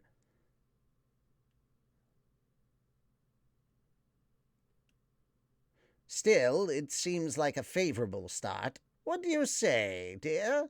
Want to learn a few water god tricks from me? Nina considered the offer for a moment, but eventually shook her head. No, I want to keep my focus on mastering the sword god style. Good. You've got the right idea, said Rita with a pleased smile.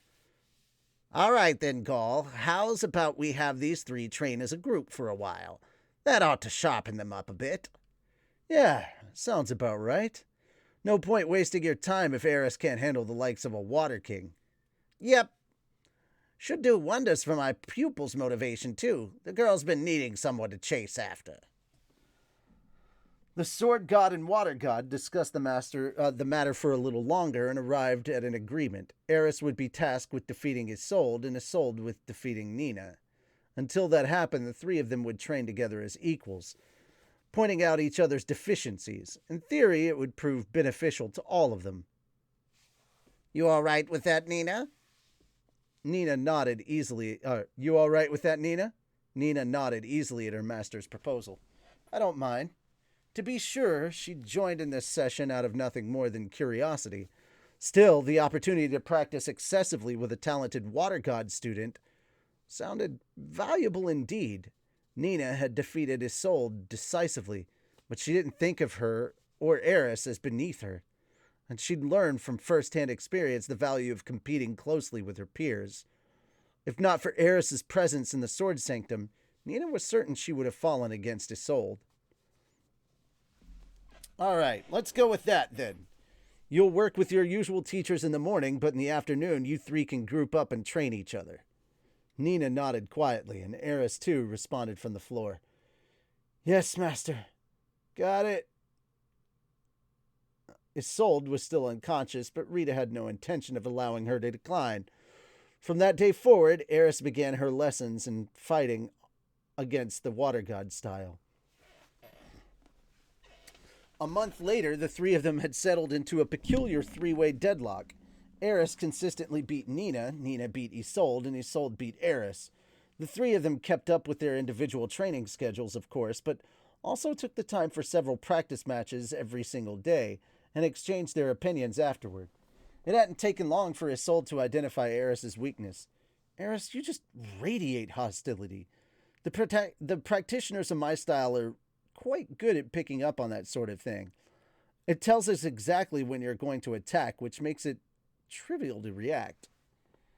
Okay, right, but what am I supposed to do about it? To Isolde's mild surprise, Eris readily accepted her criticisms. Most people seem to think of the girl as a violent, obstinate maniac, but she was genuinely hungry for ways to improve. Let's see. Nina, you don't give much of anything away before you attack. How do you control your hostility so well? I'm not sure what to tell you. A duel's just a matter of moving your sword faster than your opponent, right? I can't see what hostility has to do with that. In all honesty, Nina had always found it strange that Eris's default mood was furious. Was there some point to staying constantly agitated, even when you had no real enemy to fight? Relaxing when you had the chance felt like the smarter move.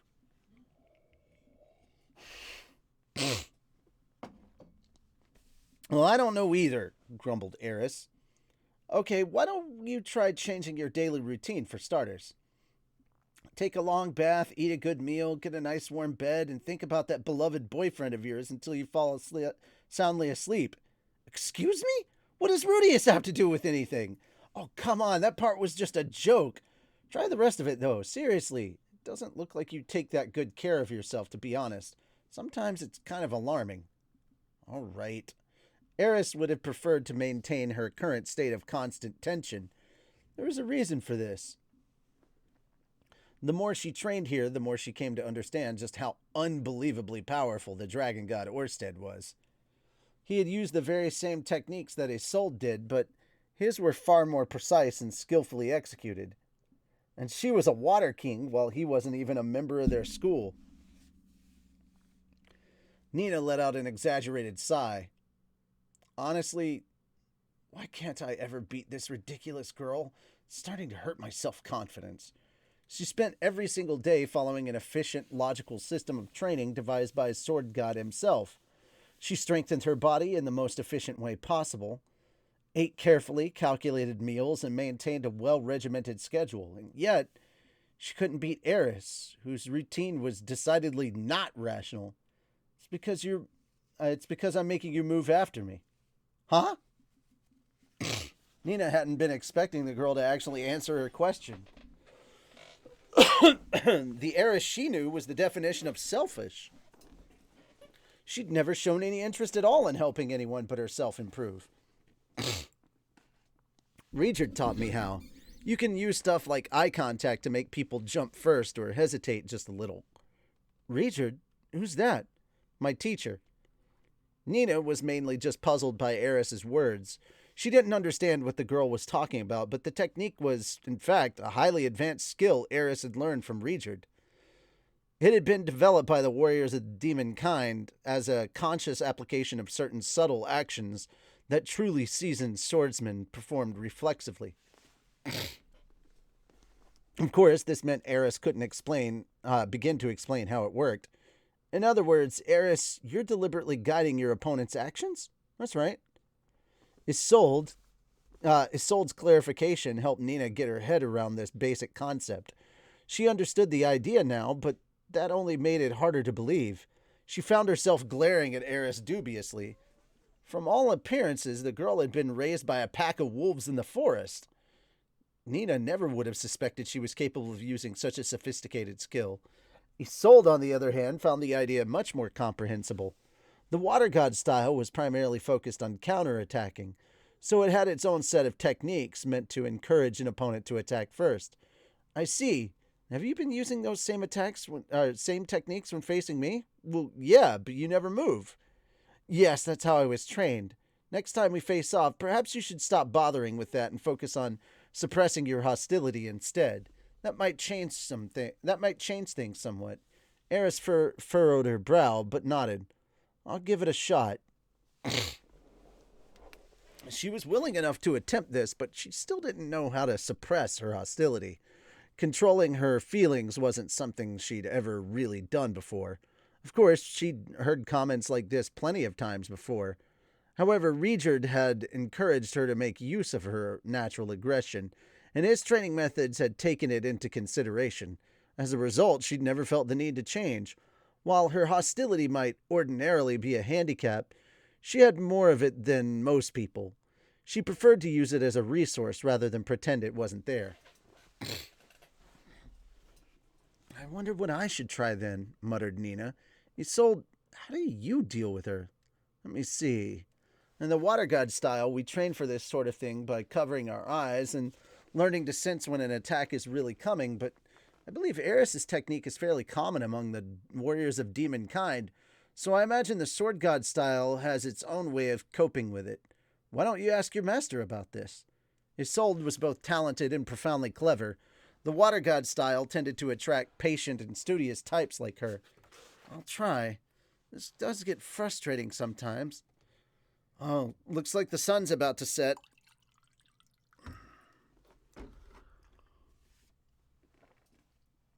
There we go. At these words from Nina, the day's review session came to an end.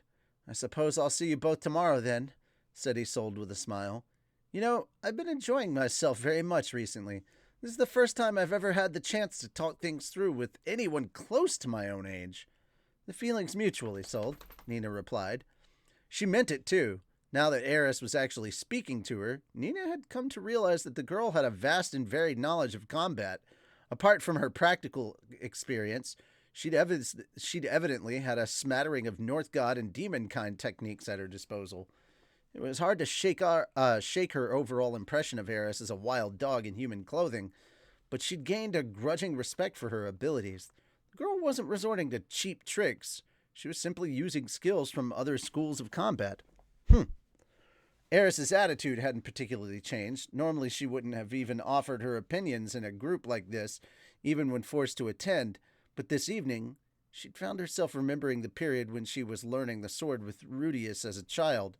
The two of them had often talked about their progress and figured out new ways to improve.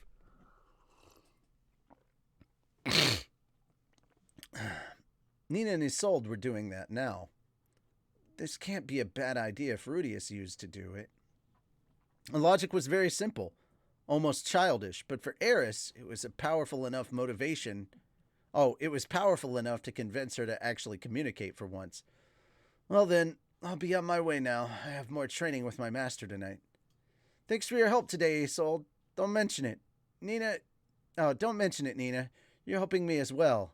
I can feel myself improving day by day. As the three of them approached the point where the path to the guest rooms diverged from the one leading to the lodging house, Isolde and Nina paused for some final pleasantries. Eris, on the other hand, kept right on walking down the path to the lodging house. Thank you as well, Eris, Isolde called. I'll land one on you tomorrow. I look forward to it. Without even turning around, Eris marched on forward. With one final nod at Isolde, Nina hurried after her. Eris, I'm assuming you're going to keep training for a while, but once you're done, remember to at least rinse yourself off. Normally, these words would have passed through one of Eris's ears and out the other. Nina wasn't expecting her to listen, but she said this nearly every day. Regardless, the girl did get terribly smelly after all. Today, however, Eris didn't just ignore her. Instead, she turned back to glare at Nina with a slightly irritated expression on her face. Is what you said before really true? What are you talking about? You said I could hide my hostility if I took a bath, ate a good meal, and thought about Rudius in bed every day. Nina found herself at a loss for words. In all honesty, she'd mostly said that in an attempt to trick Eris into acting a bit more civilized. But in theory, the ability to relax was a crucial part of controlling your emotions. And so she decided to double down. Yes, that's right. And for another thing, that boyfriend of yours won't stay interested in you for long if you're constantly this smelly. That won't be a problem. I used to catch Rudius hugging my sweaty old shirts all the time. What?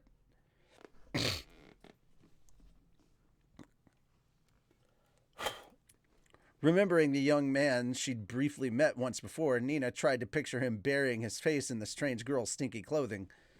It was an appalling mental image. However, she saw that Eris was growing increasingly irritated at her reaction and wisely opted not to comment further. Look, forget it. All I know is men don't like filthy women, all right? Well, I guess Rudius was kind of fussy about keeping things clean. There you go. And that's why you should pay more attention to your hygiene. Eris paused to think for a moment. Memories of Rudius flooded through her mind. She usually made a conscious effort not to reminisce about the past, but when she let down her guard, she'd always end up thinking about him. And when she thought about him, her lips would quirk into a smile all on their own. As she considered this, Eris realized something interesting. I'm probably not emitting any hostility right now, am I? All right, then. Guess I'll go wash myself off. Yes, I wasn't expecting any better from you. Don't worry, I've nearly given up at this. Wait, what did you just say? Eris strode off toward her room without responding to the question, and Nina just watched her go, a look of stunned disbelief frozen on her face. It took another year for Eris to reach equal footing with the Water King Isolde. And we're done, bitches! What's the tally at?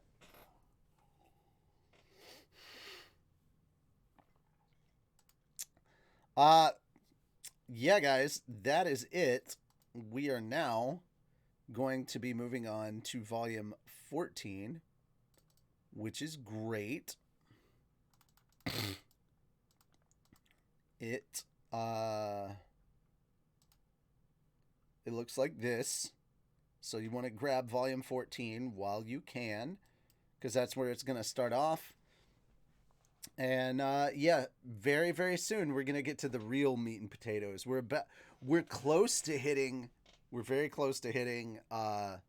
turning point number 4. Yeah. So it's going to be some crazy shit when we finally get there.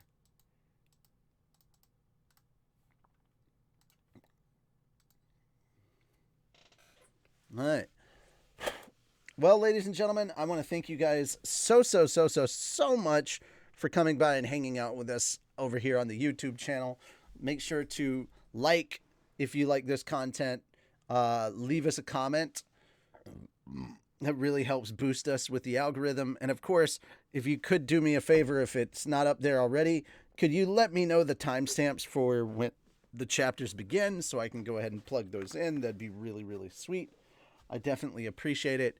And yeah, that's basically everything. We will be starting chapter 14 next week. It's only like 11 chapters long, so we'll get through it in another 3 weeks, and then we'll move on to 15. Man, we're close to catching up. We're going to get there.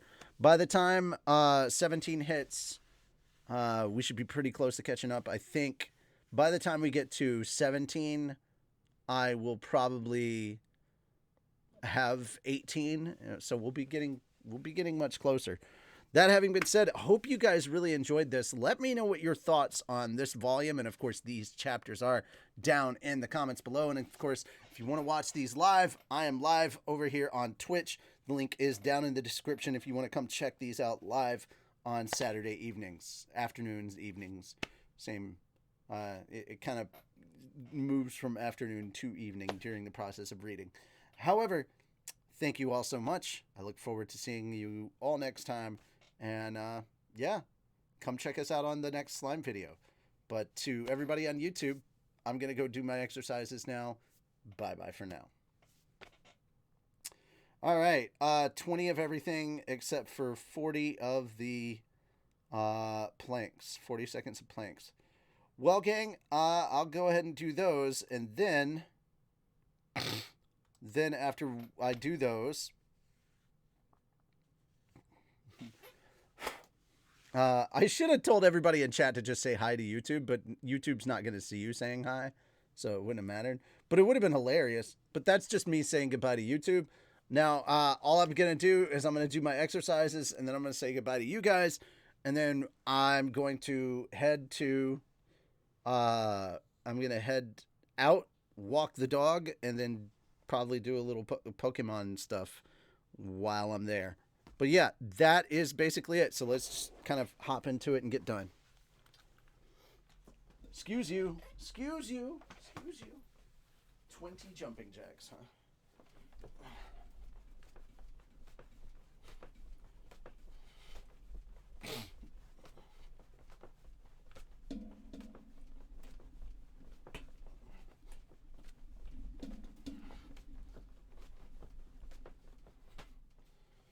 $20 squats.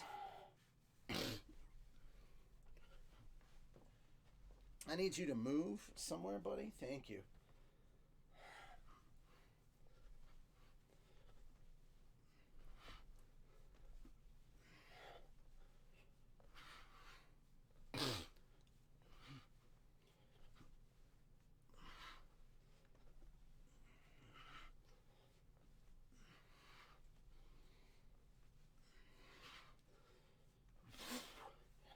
Okay, 20.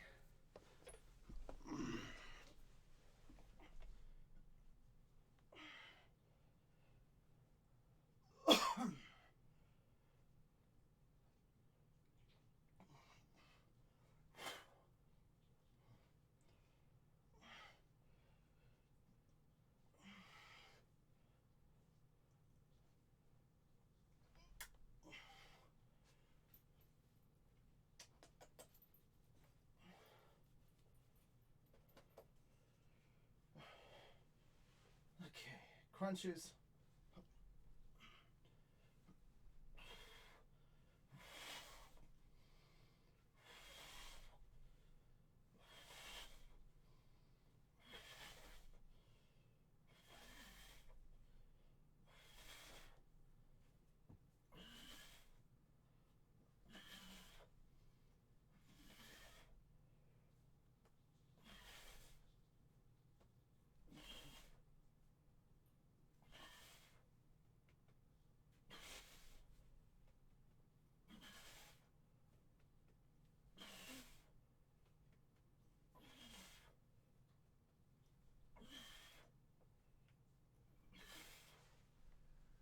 Okay.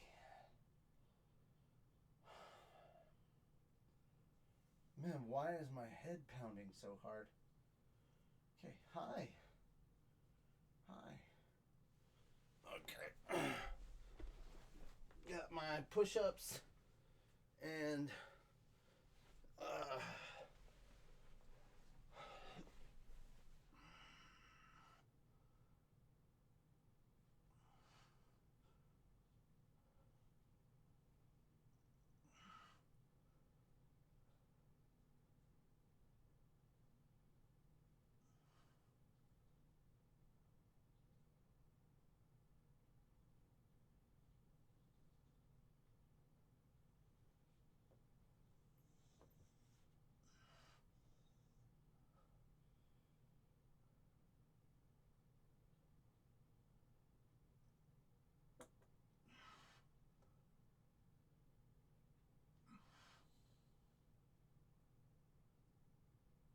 okay. Now to just do the push-ups and then we'll be done.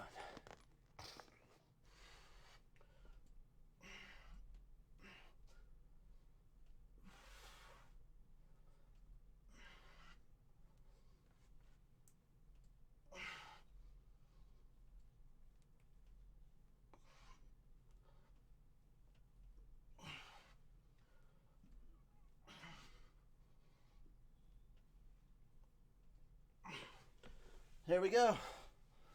All the exercises are done. Oh, my head is on fire. I don't even know why. I've had food, I've got water. Apparently, I just need to take some pain pills. Well, guys, thank you so much for coming and hanging out with me today. Yes, you can. Childers, you can smoke a rock. It's just illegal. Drugs are bad, okay? Alright, so, that having been said, I'm out of fucking breath. I hate my life right now. Really, really appreciate you guys coming by. Come by the YouTube channel tomorrow at 2 p.m. Central Time for Anime Church. I'm going to put a list of stuff together for us to chat about. And yeah, should be a fun time. That having been said, good night, everybody. I'll see you tomorrow. And if I don't see you tomorrow, hopefully I see you Monday for Slime. Bye-bye for now.